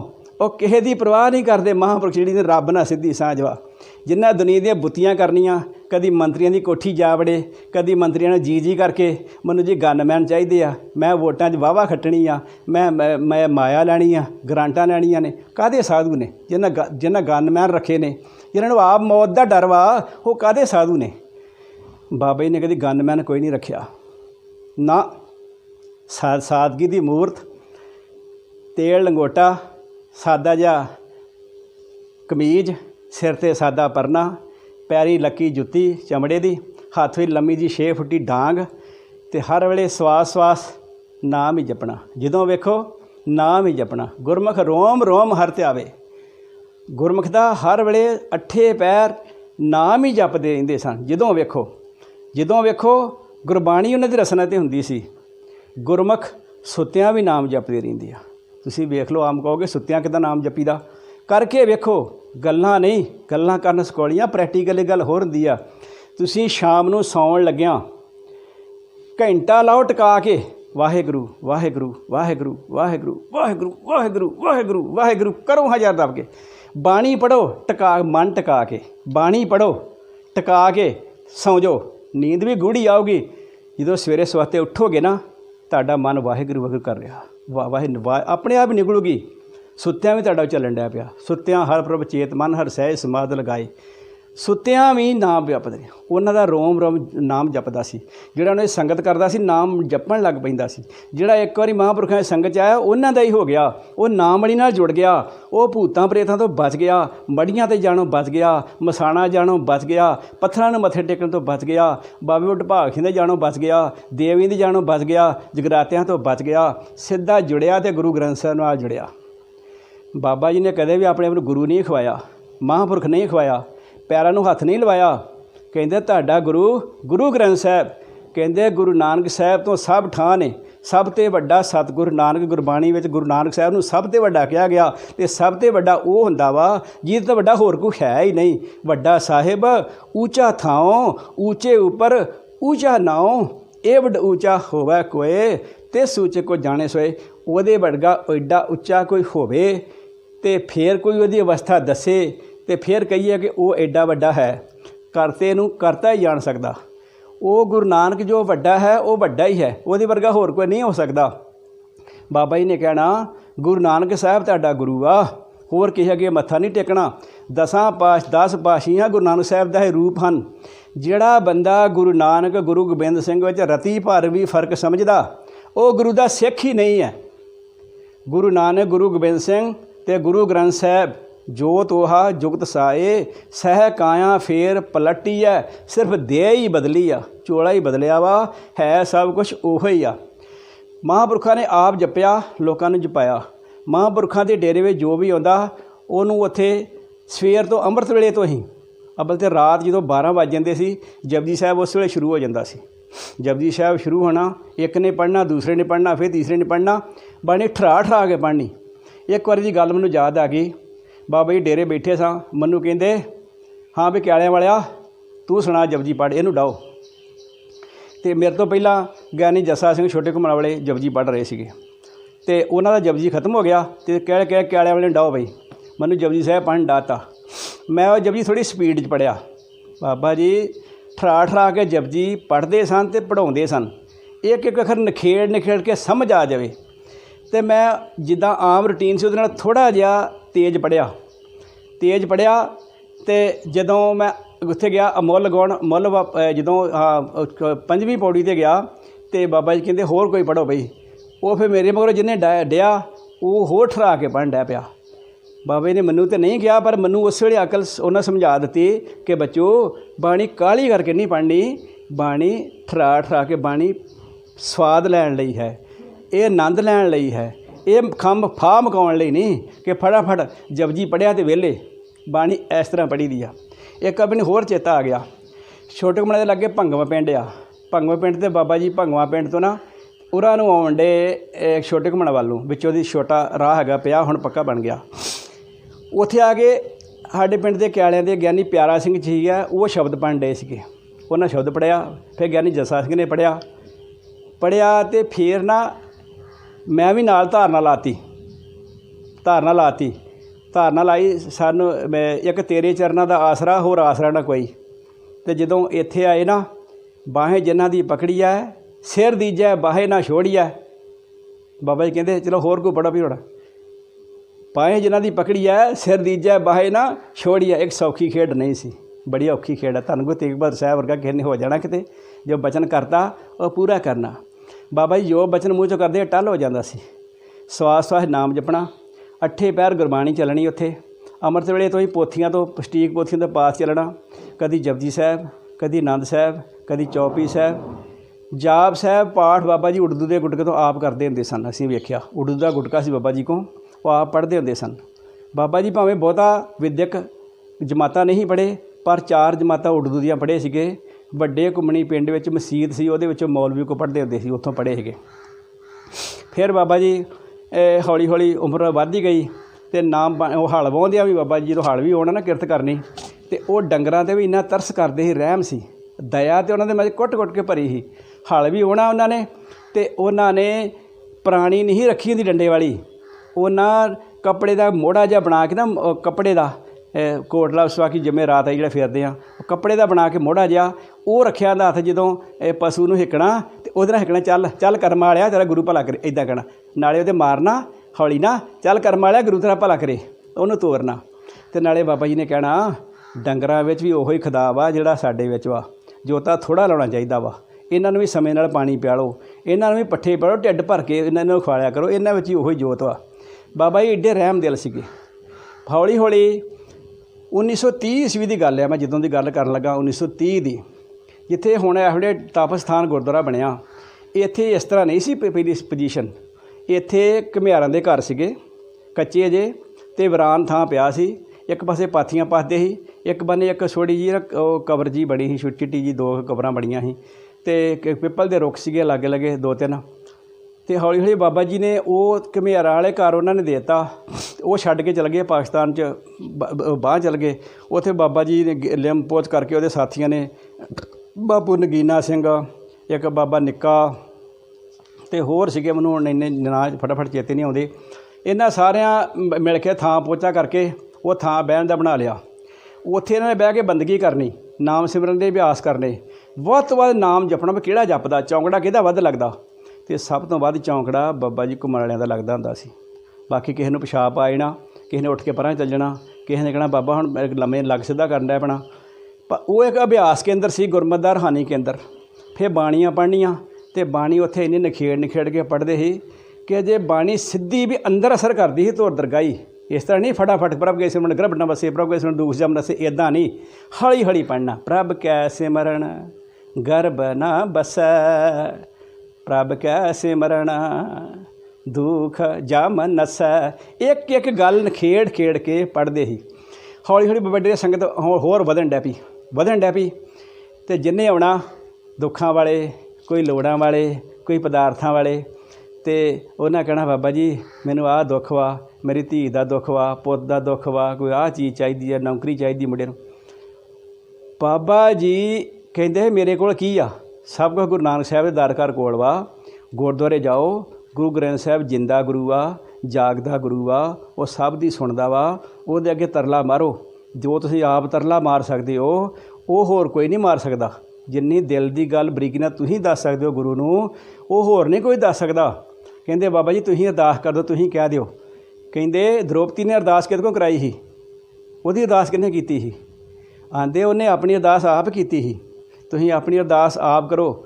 ਸਤਿਗੁਰੂ ਹਰ ਇੱਕ ਦੀ ਅਰਦਾਸ ਸੁਣਦਾ ਵਾ। ਜੇ ਮਨ ਚਿੱਤ ਆਸ ਰੱਖੇ ਹਰਿ ਉੱਪਰ, ਤਾਂ ਮਨ ਚਿੰਦੇ ਅਨੇਕ ਫਲ ਪਾਈ। ਪਰਮਾਤਮਾ ਹਰ ਇੱਕ ਦੀ ਸੁਣਦਾ ਵਾ। ਗੋਹਜ ਗੱਲ ਕੀਚੈ ਸਤਿਗੁਰ ਪਾਸ, ਤਾਂ ਮੇਰੇ ਮਨ ਸਰਬ ਸੁਖ ਪਾਈਆ। ਦਿਲ ਦੀ ਗੁੱਝੀ ਗੱਲ ਸਤਿਗੁਰੂ ਕੋਲ ਜਾ ਕੇ ਕਰੀਏ, ਉਹ ਸਾਰੀ ਬੁੱਝ ਲੈਂਦਾ। ਪਰ ਫਿਰ ਵੀ ਬਾਬਾ ਜੀ ਨੇ ਸਹਿਜ ਸੁਭਾਅ ਜੋ ਵੀ ਬਚਨ ਕਰ ਦੇਣਾ। ਨਾਮ ਸਿਮਰਨ ਦੀ ਬਾਣੀ ਦੀ ਕਮਾਈ ਇੰਨੀ ਸੀ ਕਿ ਸਾਧ ਬਚਨ ਅਟਲਾਦਾ ਹੋ ਜਾਂਦਾ ਸੀ। ਜੋ ਬਾਬਾ ਜੀ ਨੇ ਕਹਿਣਾ ਉਹ ਪੂਰਾ ਹੋ ਜਾਣਾ, ਕਦੇ ਵੀ ਬਿਰਥਾ ਨਹੀਂ ਸੀ ਜਾਂਦਾ। ਮੈਨੂੰ ਯਾਦ ਆ, ਇਹ ਗੱਲ ਚੇਤੇ ਆ ਗਈ, ਸਿਰ ਦੀ ਗੱਲ ਆ, ਹੁਣ ਕਿਹੜੇ ਆਪਾਂ ਯਾਦ ਕਰਕੇ ਕਰਨ ਦੇ, ਯਾਦਾਂ ਆਈ ਜਾਂਦੀਆਂ। ਛੋਟੇ ਘੁੰਮਣਾ ਦਾ ਮੁੰਡਾ ਇੱਕ, ਉਹਨੂੰ ਤਾਪ ਚੜ੍ਹਿਆ ਬਹੁਤ ਜ਼ਿਆਦਾ, ਬੁਖਾਰ ਬੜਾ ਚੜ੍ਹ ਗਿਆ। ਉਸ ਸਮੇਂ ਬੁਖਾਰ ਦੇ ਨਾਲ ਦੇਸੀ ਦਵਾਈਆਂ, ਜੜੀ ਬੂਟੀਆਂ, ਕਿਸੇ ਨੇ ਸੌਂਫ ਰਿੰਨ ਕੇ ਦੇਤੀ, ਕਿਸੇ ਨੇ ਜਵਾਨ ਦੇ ਦਿੱਤੀ, ਕਿਸੇ ਨੇ ਮਿੱਠੇ ਚੌਲ ਰਿੰਨ ਕੇ, ਨਿਆਜ਼ 'ਤੇ ਕਹਿਣਾ ਪੜਾਸ ਲੈ ਲਾ ਉਹਦੀ, ਲੈ ਲਾ ਝੁੰਮੜ ਆਟਾ ਮਾਰ ਕੇ, ਅਤੇ ਕਿਸੇ ਨੇ ਇਸ ਤਰ੍ਹਾਂ ਕਰਨਾ ਜਵੈਣ ਦੇ ਦੇਣੀ ਰਿੰਨ ਕੇ। ਉਹਦਾ ਬੁਖਾਰ ਨਾ ਲੱਥਾ। ਉਹਨੂੰ 6-7 ਦਿਨ ਹੋ ਗਏ, ਅਤੇ ਉਹ ਘੁੰਮਣੀ ਬਾਬਾ ਜੀ ਦੇ ਡੇਰੇ ਨਾ ਉੱਥੇ ਜਿੱਥੇ ਬਹਿੰਦਾ ਸੀ ਨਾ ਬੰਦਗੀ ਕਰਦੇ, ਉੱਥੇ ਨਾ ਆਇਆ। ਅਤੇ ਬਾਬਾ ਜੀ ਆਪ ਗਏ ਉਹਦੇ ਘਰ, ਆਂਦੇ ਵੀ ਕੀ ਗੱਲ ਬਈ ਤੂੰ ਕਿਉਂ ਨਹੀਂ ਆਇਆ? ਅਤੇ ਉਹ ਘਰ ਬੈਠਾ ਅੰਦਰ ਬੁਖਾਰ ਨਾਲ ਤੜਫਦਾ ਸੀ, ਅਤੇ ਕਹਿੰਦਾ ਸੀ ਬਾਬਾ ਘੁੰਮਣਾ ਵਾਲਿਆ, ਇਹ ਬਾਬਾ ਯਾਰ ਹੈ ਤੈਨੂੰ ਰੱਬ ਆਂਦੇ ਆ, ਜੇ ਮੈਂ ਨਹੀਂ ਆ ਸਕਦਾ ਤੂੰ ਕਿਹੜਾ ਆ ਗਿਆ? ਉਹਨੇ ਨਾਲੇ ਬੁਖਾਰ 'ਚ ਕਹਿਣਾ, ਅਤੇ ਨਾਲੇ ਕਹਿਣਾ ਉਹ ਬਾਬਾ ਘੁੰਮਣ ਵਾਲਿਆ ਮੈਨੂੰ ਤਾਂ ਹੁਣ ਤਾਪ ਚੜ੍ਹਿਆ, ਮੈਂ ਤਾਂ ਆ ਨਹੀਂ ਸਕਦਾ, ਮੇਰੀ ਲੱਤਾਂ ਨਹੀਂ ਕੰਮ ਕਰਦੀਆਂ, ਰੋਟੀ ਮੈਂ ਨਹੀਂ ਖਾਧੀ ਕਿੰਨੇ ਦਿਨ ਹੋ ਗਏ ਆ, ਜੇ ਮੈਂ ਨਹੀਂ ਆਇਆ ਤਾਂ ਯਾਰੀਆਂ ਫਿਰ ਕੱਚੀਆਂ ਹੋਈਆਂ ਨਾ, ਅਤੇ ਤੂੰ ਕਿਹੜਾ ਆ ਗਿਆ? ਓਹੋ, ਸ਼ਾਇਦ ਬਾਬਾ ਜੀ ਦੇ ਅੰਤਰਾਤਮੇ ਅੰਤਰਜਾਮੀ ਸੀਗੇ। ਬਾਬਾ ਜੀ ਆਪ ਆ ਗਏ, ਇਕੱਲੇ ਆਏ। ਦੁਪਹਿਰ ਲੱਗੀ, ਸਿਖਰ ਦੁਪਹਿਰ, ਗਰਮੀਆਂ ਦੇ ਦਿਨ, ਅਤੇ ਧਰਤੀ ਵੀ ਤਪੇ। ਬਾਬਾ ਜੀ ਡਾਂਗ ਫੜੀ ਅਤੇ ਆ ਕੇ ਕੁੰਡਾ ਖੜਕਾਇਆ। ਬਾਬਾ ਜੀ ਆ ਗਏ ਆ ਕੇ, ਅਤੇ ਉਹਨੂੰ ਕਹਿੰਦੇ ਉੱਠ ਬਈ ਉੱਠ। ਸ਼ਾਇਦ ਨਾ ਉਹਦਾ ਕੀ ਤਰਲੋਕਾ ਕੀ ਇੱਦਾਂ ਕਹਿੰਦੇ ਸੀ ਕੁਛ, ਮੈਨੂੰ ਨਾਮ ਭੁੱਲ ਗਿਆ ਪੂਰਾ, ਪਤਾ ਨਹੀਂ, ਇੱਦਾਂ ਹੀ ਸ਼ਾਇਦ ਤੋਕਾ ਕਹਿੰਦੇ ਉੱਠ ਇੱਥੇ ਕਰਦਾ। ਅਤੇ ਕੀ ਗੱਲ ਆ? ਉਹ ਥੋੜ੍ਹਾ ਹੱਸਿਆ, ਖਿੜਿਆ, ਬਾਬਾ ਜੀ ਆ ਗਏ ਆ। ਅਤੇ ਬਾਬਾ ਜੀ ਨੇ ਤਾਂ ਉਹਨੂੰ ਬਾਂਹ ਠਾਲਿਆ, ਉਹਨੂੰ ਮੋਰਾਂ ਤੋਂ ਫੜ ਕੇ ਚੁੱਕਿਆ। ਆਂਦੇ ਉੱਠ ਕੀ ਹੋਇਆ ਤੈਨੂੰ? ਮਾੜੀ ਜਿਹੀ ਲਾਠੀ ਨਾ ਉਹਦੇ ਪਿੰਡੇ 'ਤੇ ਹੌਲੀ ਨਾਲ ਪਿਆਰ ਨਾਲ ਮਾਰੀ। ਉੱਠ ਕੀ ਹੋਇਆ ਤੈਨੂੰ, ਚੰਗਾ ਭਲਾ ਵਾ। ਬਾਬਾ ਜੀ ਬੁਖਾਰ ਬੜਾ ਚੜਿਆ ਵਾ, 3 ਦਿਨ ਹੋ ਗਏ ਰੋਟੀ ਨਹੀਂ ਖਾਧੀ ਜੀ, ਅਤੇ ਅੰਦਰ ਵੀ ਤੜਫਣ ਡਿਆ, ਅੰਦਰ ਵੀ ਅੱਗ ਪਈ ਆ, ਅਤੇ ਕੋਈ ਸੋਚਦਾ ਨਹੀਂ, ਸਿਰ ਨੂੰ ਬੁਖਾਰ ਬੜਾ ਚੜਿਆ ਵਾ, ਸੀਰ ਵਾਕਿਆ ਉਹਦਾ ਤਪਿਆ ਬੜਾ, ਉੱਪਰੋਂ ਗਰਮ, ਧੌਣ ਤੋਂ ਉੱਤੇ ਬਹੁਤ ਗਰਮ, ਅਤੇ ਥੱਲੇ ਉਹਦਾ ਲੱਤਾਂ ਆਪ ਸੀਰ ਠੰਡਾ। ਅਤੇ ਉਹਦੀ ਮਾਂ ਉਹਦੀ ਕਹਿੰਦੀ ਆ ਬਾਬਾ ਜੀ ਇਹਨੂੰ ਬੁਖਾਰ ਬੜਾ ਵਾ ਅਤੇ ਦਵਾਈਆਂ ਬੜੀਆਂ ਅਤੇ ਆਰਾਮ ਨਹੀਂ ਆਉਂਦਾ। ਆਂਦੇ ਆਰਾਮ ਨਹੀਂ ਆਉਂਦਾ, ਜਾ ਸੂਏ ਜਾ ਕੇ ਛਾਲ ਮਾਰ ਚੱਲ ਕੇ, ਲਾਗੇ ਛੋਟੇ ਕੋਲ ਸੂਆ ਵਗਦਾ ਪਾਣੀ ਦਾ, ਧਾਰੀਵਾਲ ਆਉਂਦਾ, ਆਂਦੇ ਸੂਏ ਛਾਲ ਮਾਰ। ਹੁਣ ਕੋਈ ਬੰਦਾ ਸੋਚੇ ਬੁਖਾਰ ਚੜਿਆ ਹੋਵੇ, ਤਪਿਆ ਹੋਵੇ, ਦੁਪਹਿਰ ਸਿਖਰ ਦੀ ਲੱਗੀ, ਸੂਏ ਛਾਲ ਮਾਰ। ਲੋਕ ਸਮਝਦੇ ਆ ਵੀ ਇਹ ਕੋਈ ਬੰਦਾ ਮੂਰਖੀ ਆ ਜਿਹੜਾ ਕਰਨ ਡਿਆ, ਪਰ ਉਹ ਸਾਧ ਬਚਨ, ਸਾਧ ਫੇ ਕਾਹਦਾ ਵਾ, ਸਾਧ ਤੇ ਸਾਧ ਹੀ ਆ। ਸਾਧ ਦੀ ਅਕਲ, ਕਰਾਮਾਤ ਜਾਂ ਗੁਰੂ ਦੀ ਅਕਲ, ਬ੍ਰਹਮ ਗਿਆਨ ਦੀ ਅਕਲ ਉੱਥੇ ਸ਼ੁਰੂ ਹੁੰਦੀ ਆ ਜਿੱਥੇ ਸਾਡੀ ਸੰਸਾਰੀ ਲੋਕਾਂ ਦੀਆਂ ਚਤਰਾਈਆਂ, ਇਹਨਾਂ ਦੀਆਂ ਅਕਲਾਂ, ਇਹਨਾਂ ਦੀ ਬੁੱਧੀ ਫੇਲ ਹੋ ਜਾਂਦੀ ਹੈ ਨਾ। ਹੁਣ ਮੇਰੀ ਅਕਲ ਨਹੀਂ ਕੰਮ ਕਰਦੀ, ਗੁਰੂ ਦੀ ਅਕਲ ਉੱਥੋਂ ਸ਼ੁਰੂ ਹੁੰਦੀ ਆ। ਅੱਗੇ ਐਂਡ ਲਾਓ, ਉਹ ਉੱਠੇ ਨਾ, ਮਾਂ ਉਹਦੀ ਨੇ ਬਾਂਹ ਫੜੀ, ਨਹੀਂ ਬਾਬਾ ਜੀ ਇਹਨੇ ਆਂਦੇ ਚੱਲ ਚੱਲ ਮੇਰੇ ਨਾਲ। ਬਾਬੇ ਨੇ ਡਾਂਗ ਮਾਰੀ ਦੀ ਮੋਰਾਂ 'ਚ, ਉੱਠਦਾ ਕਿ ਨਹੀਂ। ਉਹਦੀ ਮਾਂ ਨੇ ਬਾਂਹ ਫੜੀ, ਬਾਬਾ ਜਾਣ ਦੇਣਾ, ਬਾਬਾ ਜੀ ਆਹ ਡਾਂਗ ਵੇਖ ਲਾ, ਰੋਕ ਨਹੀਂ ਇਹਨੂੰ। ਬਾਬੇ ਨੇ ਬਾਂਹ ਫੜਿਆ, ਉਹਨੂੰ ਨਾਲ ਲੈ ਗਈ, ਜਿੱਦਾਂ ਧੂਕ ਖੜੀਦਾ ਨਾ, ਨਾਲ ਤੋਰ ਕੇ ਲੈ ਗਏ, ਅਤੇ ਸੂਏ 'ਤੇ ਖੜ ਕੇ ਨਾ ਆਂਦੇ ਬਾਹਰ ਛਾਲ ਵਿੱਚ। ਉਹ ਬੁਖਾਰ ਚੜਿਆ, ਉਹਨੇ ਤੇਲ ਉਹਨੇ ਕੱਛਾ ਜਿਹਾ ਪਾਇਆ ਸੀ ਫਾਟਾਂ ਵਾਲਾ, ਅਤੇ ਉਹ ਜਾ ਕੇ ਉਹਨੇ ਸੂਏ ਛਾਲ ਮਾਰਤੀ, ਅਤੇ ਠਰਿਆ ਪਾਣੀ ਉਹ ਸੂਏ ਦਾ ਉਹਦੇ ਛਾਲ ਮਾਰਤੀ। ਆਂਦੇ ਚੁੱਭੀਆਂ ਲਾ ਇੱਥੇ, ਉਹਨੇ ਸਿਰ ਸਣੇ ਹੀ ਨਾ ਚੁੱਭੀਆਂ ਲਾਈਆਂ, ਉਹ ਨਿਕਲ ਲੱਗਾ ਅਤੇ ਹੋਰ ਲਾ ਚੁੱਭੀ, ਉਹਨੂੰ ਉੱਥੇ 5-7 ਮਿੰਟ ਚੁੱਭੀਆਂ ਲਵਾਈਆਂ ਉਹਨੇ, ਅਤੇ ਫਿਰ ਉਹਦੀ ਬਾਂਹ ਖਿੱਚੀ ਦੇ ਸੂਏ 'ਚੋਂ ਪੈਰ ਰੱਖ ਕੇ ਨਾ ਉਹ ਪਟੜੀ 'ਤੇ, ਅਤੇ ਫਿਰ ਖਿੱਚ ਕੇ ਬਾਹਰ ਕੱਢਿਆ। ਆਂਦੇ ਜਾ ਘਰ ਨੂੰ ਚੱਲ ਜਾ, ਹੁਣ ਠੀਕ ਕੁਛ ਨਹੀਂ ਹੋਇਆ ਤੈਨੂੰ। ਅਤੇ ਫਿਰ ਉਹ ਨਾ ਚੰਗਾ ਭਲਾ ਕਰ ਗਿਆ, ਅਤੇ ਵਾਹਿਗੁਰੂ ਕਰਦਾ, ਅਤੇ ਘਰ ਜਾ ਕੇ ਆਂਦਾ ਬੀਬੀ ਮੈਨੂੰ ਖਿਚੜੀ ਰਹਿਣ ਕਿਤੇ ਭੁੱਖ ਬੜੀ ਲੱਗੀ। ਉਹ ਹੁਣ ਭੁੱਖ ਉਹਨੂੰ ਲੱਗਦੀ ਜਿਹਦਾ ਬੁਖਾਰ ਉਤਰ ਜੇ, ਦੂਜੇ ਨਹੀਂ ਲੱਗਦੀ, ਇਹ ਪੱਕੀ ਨਿਸ਼ਾਨੀ ਆ। ਆਂਦਾ ਬੀਬੀ ਮੈਨੂੰ ਖਿਚੜੀ ਰਹਿਣ ਕਿਤੇ ਭੁੱਖ ਬੜੀ ਲੱਗੀ ਆ, ਅਤੇ ਆਂਦੀ ਲੈ ਪੁੱਤ ਖਿਚੜੀ ਰਹਿਣ ਦਿੰਦੀ ਆ। ਆਂਦੀ ਆ ਜਵਾਰ ਦੀ ਰੋਟੀ ਹੈਗੀ, ਉਹ ਪਹਿਲਾਂ ਇਹ ਖਾ ਲਾ ਥੋੜ੍ਹੀ ਜਿਹੀ। ਆਂਦਾ ਭੁੱਖ ਬੜੀ ਲੱਗੀ, ਇਹੋ ਹੀ ਦੇ ਦੇ, ਚਟਨੀ ਹੈਗੀ। ਆਂਦੀ ਚਟਨੀ ਹੈਗੀ ਆ। ਉਹਨੇ ਮੱਕੀ ਦੀ ਰੋਟੀ, ਚਿੱਟੀ ਮੱਕੀ ਦੀ ਰੋਟੀ ਉਹਨੂੰ ਇੱਕ ਦਿੱਤੀ, ਉਹ ਫਟਾਫਟ ਚੱਕਰ ਗਿਆ, ਅਤੇ ਮੁੜ ਕੇ ਉਹਨੇ ਖਿਚੜੀ ਦਿੱਤੀ, ਉਹ ਖਾਧੀ, ਅਤੇ ਉਹ ਬਿਲਕੁਲ ਠੀਕ ਹੋ ਗਿਆ। ਮਹਾਂਪੁਰਖ ਕਮਾਈ ਇੰਨੀ ਜ਼ਿਆਦਾ ਸੀ, ਉਹ ਜਾਣ ਬੁੱਝ ਕੇ ਨਹੀਂ ਕਰਦੇ, ਜੋ ਮੂੰਹ 'ਚੋਂ ਬਚਨ ਕਰਦੇ ਸੀ। ਬਰਕਤ ਹੁੰਦੀ ਆ ਨਾਮ ਦੀ ਅਤੇ ਗੁਰਬਾਣੀ ਦੀ। ਇੱਕ ਵਾਰੀ ਸਰਦਾਰ ਸੇਵਾ ਸਿੰਘ ਘੁੰਮਣ ਐਕਸੀਅਨ, ਉਹਨਾਂ ਨੇ ਬਚਨ ਕੀਤਾ, ਬਾਬਾ ਜੀ ਇਹ ਸਾਧੂ ਦੀ ਕੀ ਅਵਸਥਾ ਹੁੰਦੀ, ਸਾਧੂ ਦੀ ਬੱਲੇ ਬੱਲੇ ਕਿੱਦਾਂ ਹੋ ਜਾਂਦੀ ਆ। ਹੈਂਦਾ ਤਾਂ ਸਾਡੇ ਵਰਗਾ ਹੀ ਆ, 2 ਇਹਦੀਆਂ ਅੱਖਾਂ ਹੁੰਦੀਆਂ, 2 ਹੀ ਪੈਰ ਹੁੰਦੇ ਆ, 2 ਹੀ ਕੰਨ ਹੁੰਦੇ ਆ, ਅਤੇ ਉਹਦੀ ਬੱਲੇ ਬੱਲੇ ਕਿੱਦਾਂ ਹੋ ਜਾਂਦੀ ਆ। ਬਾਬਾ ਜੀ ਕਹਿੰਦੇ ਸੇਵਾ ਸਿਆਂ ਬੰਦੇ ਦੇ, ਸਾਧੂ ਦੇ ਪੱਲੇ ਕੱਖ ਨਹੀਂ ਹੁੰਦਾ। ਸਾਧ ਤਾਂ ਇੱਕ ਬੰਦਾ ਹੀ ਆ, ਤੁਹਾਡੇ ਵਰਗਾ ਹੀ ਆ। ਉਹਦੇ ਕੋਲ ਇੱਕ ਨਾਮ ਸਿਮਰਨ ਆ, ਨਾਮ ਵਾ, ਅਤੇ ਇੱਕ ਗੁਰਬਾਣੀ ਆ ਜਿਹੜੀ ਦੂਜਿਆਂ ਕੋਲ ਨਹੀਂ ਆ। ਬਸ ਨਾਮ ਸਿਮਰਨ ਅਤੇ ਗੁਰਬਾਣੀ ਉਹਦੀ ਬੱਲੇ ਬੱਲੇ ਕਰਵਾ ਦਿੰਦੀ ਆ। ਜਿੱਥੇ ਨਾਮ ਆ ਗਿਆ ਉੱਥੇ ਸਭ ਕੁਛ ਆ ਗਿਆ। ਜਿੱਥੇ ਦੁਨੀਆ ਤੋਂ ਸਾਰੇ ਕੰਮ ਫੇਲ ਹੋ ਜਾਂਦੇ ਆ, ਉੱਥੇ ਨਾਮ ਨਾਲ ਹੀ ਸਭ ਕੁਛ ਹੋ ਜਾਂਦਾ। ਸਭ ਕੁਛ ਉੱਥੇ ਨਾਮ ਨਾਲ ਹੀ ਹੋ ਜਾਂਦਾ। ਜੇ ਗੱਲ ਕਰ ਲਈਏ, ਜੇ ਹੁਣ ਕਹੀਏ ਵੀ ਬਾਬਾ ਜੀ ਦੇ ਵਿਆਹ ਦੀ ਗੱਲ ਕਰ ਲਈਏ, ਅਤੇ ਉਹ ਮੇਰੇ ਵੀਰ ਕਹਿੰਦੇ ਵੀ ਬਾਬਾ ਜੀ ਵਿਆਹ ਦੀ ਗੱਲ ਸੁਣਾ ਦਿਓ। ਮਹਾਂਪੁਰਖ ਜਦੋਂ ਹੁੰਦੇ ਆ ਅਤੇ ਇਹ ਨਵੀਆਂ ਪੈੜਾਂ ਪਾਉਂਦੇ ਆ, ਗੁਰਮੁਖ ਗਾਡੀ ਰਾਹ ਚਲਾਉਂਦਾ। ਆਮ ਸਾਡੇ ਵਰਗੇ ਲੋਕ ਜਿਹੜੇ ਆ, ਉਹਨਾਂ ਜੰਗਲਾਂ ਬੇਲਿਆਂ 'ਤੇ ਉਜੜੇ ਰਾਹਾਂ 'ਤੇ ਤੁਰ ਕੇ ਨਹੀਂ ਜਾ ਸਕਦੇ, ਡਰਦੇ ਆ ਵੀ ਇੱਥੇ ਕੰਡੇ ਚੁੱਭਣੇ, ਸੂਲਾਂ ਚੁੱਭਣੀਆਂ, ਬੁੱਥੇ ਚੁੱਭਣੇ ਆ। ਅਤੇ ਮਹਾਂਪੁਰਖ ਆਪ ਦੁੱਖ ਸਰੀਰ 'ਤੇ ਝੱਲ ਕੇ ਦੂਜਿਆਂ ਵਾਸਤੇ ਰਾਹ ਪੱਧਰਾ ਕਰਕੇ ਜਾਂਦੇ ਆ ਵੀ ਇਹਨਾਂ ਦੀ ਜ਼ਿੰਦਗੀ ਸੁਧਰ ਜੇ, ਅਸੀਂ ਕਸ਼ਟ ਝੱਲ ਲਈਏ ਤਾਂ ਕੋਈ ਗੱਲ ਨਹੀਂ। 1923 ਈਸਵੀ ਦੀ ਗੱਲ ਹੈ। ਮਹਾਂਪੁਰਖ ਬਾਬਾ ਜੀ ਜਦੋਂ ਵਿਆਹੁਣ ਗਏ ਨਾ, ਪਿੰਡ ਪਕੀਵਾਂ ਕਲਾਨੌਰ ਦੇ ਇਲਾਕੇ 'ਚ, ਉੱਥੇ ਵਿਆਹੁਣ ਗਏ, ਅਤੇ ਉੱਥੇ ਬਰਾਤ ਗਈ, ਰਾਤ ਰਹਿੰਦੀ ਹੁੰਦੀ ਸੀ ਬਰਾਤ ਉਦੋਂ। ਅਤੇ ਉਹਨਾਂ ਨੇ ਕਿਹਾ ਵੀ ਅਗਲੇ ਦਿਨ ਵੀ ਆਨੰਦ ਕਾਰਜ ਕਰਨੇ ਆ। ਉਹ ਇਲਾਕੇ ਦੇ ਵਿੱਚ ਨਾ, ਉਹ ਪਛੜਿਆ ਜਿਹਾ ਇਲਾਕਾ ਸੀਗਾ, ਹੁਣ ਤਾਂ ਬੜਾ ਡਿਵੈਲਪਡ ਹੋ ਗਿਆ। ਪਛੜਿਆ ਜਿਹਾ ਇਲਾਕਾ, ਉਸ ਇਲਾਕੇ 'ਚ ਗੁਰਦੁਆਰਾ ਕੋਈ ਨਹੀਂ ਸੀ, ਨੀਵਾਂ ਜਿਹਾ, ਹੜ੍ਹਾਂ ਦੀ ਮਾਰ ਆ ਜਾਂਦੀ, ਹਰ ਸਾਲ ਪਿੰਡ ਡੁੱਬ ਜਾਂਦੇ, ਫਸਲਾਂ ਰੁੜ ਜਾਂਦੀਆਂ ਸੀ। ਅਤੇ ਉੱਥੇ ਮੰਦਿਰ ਜ਼ਰੂਰ ਹੈਗੇ, ਪਰ ਗੁਰਦੁਆਰਾ ਉਹ ਇਲਾਕੇ 'ਚ ਕੋਈ ਨਹੀਂ। ਪੂਰੇ ਏਰੀਏ 'ਚ ਕਲਾਨੌਰ ਤੋਂ ਪਰੇ ਪਰੇ ਨੀਵੇਂ ਜਿਹੇ ਥਾਂ 'ਤੇ ਨਾ, ਉੱਥੇ ਰੁਡਿਆਂ ਵਾਲੇ ਪਾਸੇ ਅਤੇ ਇੱਧਰ ਪਕੀਵਿਆਂ ਵਾਲੇ ਪਾਸੇ ਗੁਰਦੁਆਰਾ ਕੋਈ ਨਹੀਂ ਸੀ। ਅਤੇ ਲੋਕ ਜਦੋਂ ਵਿਆਹ ਹੁੰਦੇ ਸੀ ਆਨੰਦ ਕਾਰਜ, ਉਹ ਬੇਦੀ ਨਾਲ ਹਿੰਦੂ ਮਤ ਅਨੁਸਾਰ ਹੀ ਕਰਦੇ ਹੁੰਦੇ ਸੀ। ਬੇਦੀ ਕੱਢ ਕੇ ਅਤੇ ਉਹਦੇ 'ਚ ਵਿਭੂਤੀਆਂ ਪਾਉਣੀਆਂ, ਅਤੇ ਅੱਗ ਬਾਲ ਕੇ ਫੇਰੇ ਕਰਨੇ, 4 ਫੇਰੇ ਮੁੰਡਾ ਅੱਗੇ ਅਤੇ 3 ਫੇਰੇ ਕੁੜੀ ਅੱਗੇ, ਇੱਦਾਂ ਕਰਨੀ ਪਣਤਾਊ ਵਿਪਰਨ ਕੀ ਰੀਤ ਅਨੁਸਾਰ। ਜਦੋਂ ਬਾਬਾ ਜੀ ਦੇ ਆਨੰਦ ਕਾਰਜ ਦਾ ਵੇਲਾ ਆਇਆ, तो बाबा जी ने साफ कह दिता भी मैं इस तरह पंडताऊ पुड़े अनुसार बेदी अनुसार लावां फेरे आनंद काज नहीं करने। वो कहते तू किद्दां करने आ भी? आंदे मैं नहीं इदां करने, मैं तो गुरमत अनुसार करने आ। अरे गुरमत अनुसार किद्दां आंदे? आंदा गुरु ग्रंथ साहिब नाल। हैरान हो गए सारे पिंड दे। पंडित मुंडत सद्दे जिहड़े बेदी नाल करदे सी, वो बोदियां बादियां लाए, टिक्के टुक्के च लाए, उन्हें धोतियां बड़ियां बधियां, तो विआह होना जी बाबे हज़ारां दा। बाबा नहीं कहते हज़ारां कहते सी, कहते विआह होना।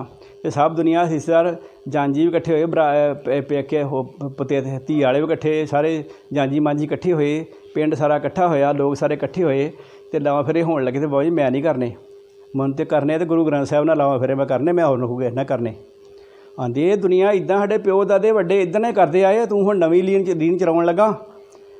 बाबा जी दे पिता जी ने बाबा मेहर सिंह जी ने भी, तो होर पिंड दे पतवंते सज्जण ने भी, माता जी ने माता हरनाम कौर ने भी कहा, हरनाम कौर जी ने भी पुत्तर कोई नहीं असीं लावां फेरे करने आ, इदां ही लोकी करदे आ, ये भी मर्यादा गुरमत, ये भी मर्यादा ही आ विआह दी, ते तूं भी कर ला, तैनूं की हो जांदा।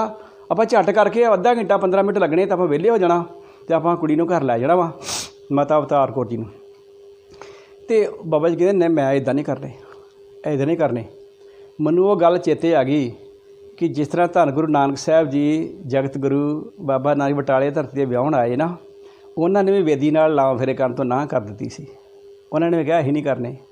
उन्हां दा पंडित शामा ते इन्हां दा लड़की वालियां दा बाबे मूल चांदी दा, ते इधरों बाबे नानक जी दी बाबा कालू जी दा पंडित निधा, वो दोवें आप विचारा करके हैरान हो गए भी ये नहीं मनदा हुण किद्दां करने आ। गुरु नानक साहिब जी ने वेदी नाल लावां फेरे नहीं सी कीते उदों, उन्होंने भी एक ओंकार नाल ही कीते सी। ये मैनूं वो चेता आ गया सी। ये महापुरुष घुम्मण वाले ने भी कहा कि मैं वेदी नाल हिंदू मत अनुसार लावां फेरे नहीं करने, जिद्दां मेरा गुरु कहंदा मैं गुरु दी मत अनुसार गुरु ग्रंथ साहिब जी नाल आनंद कारज करने आ।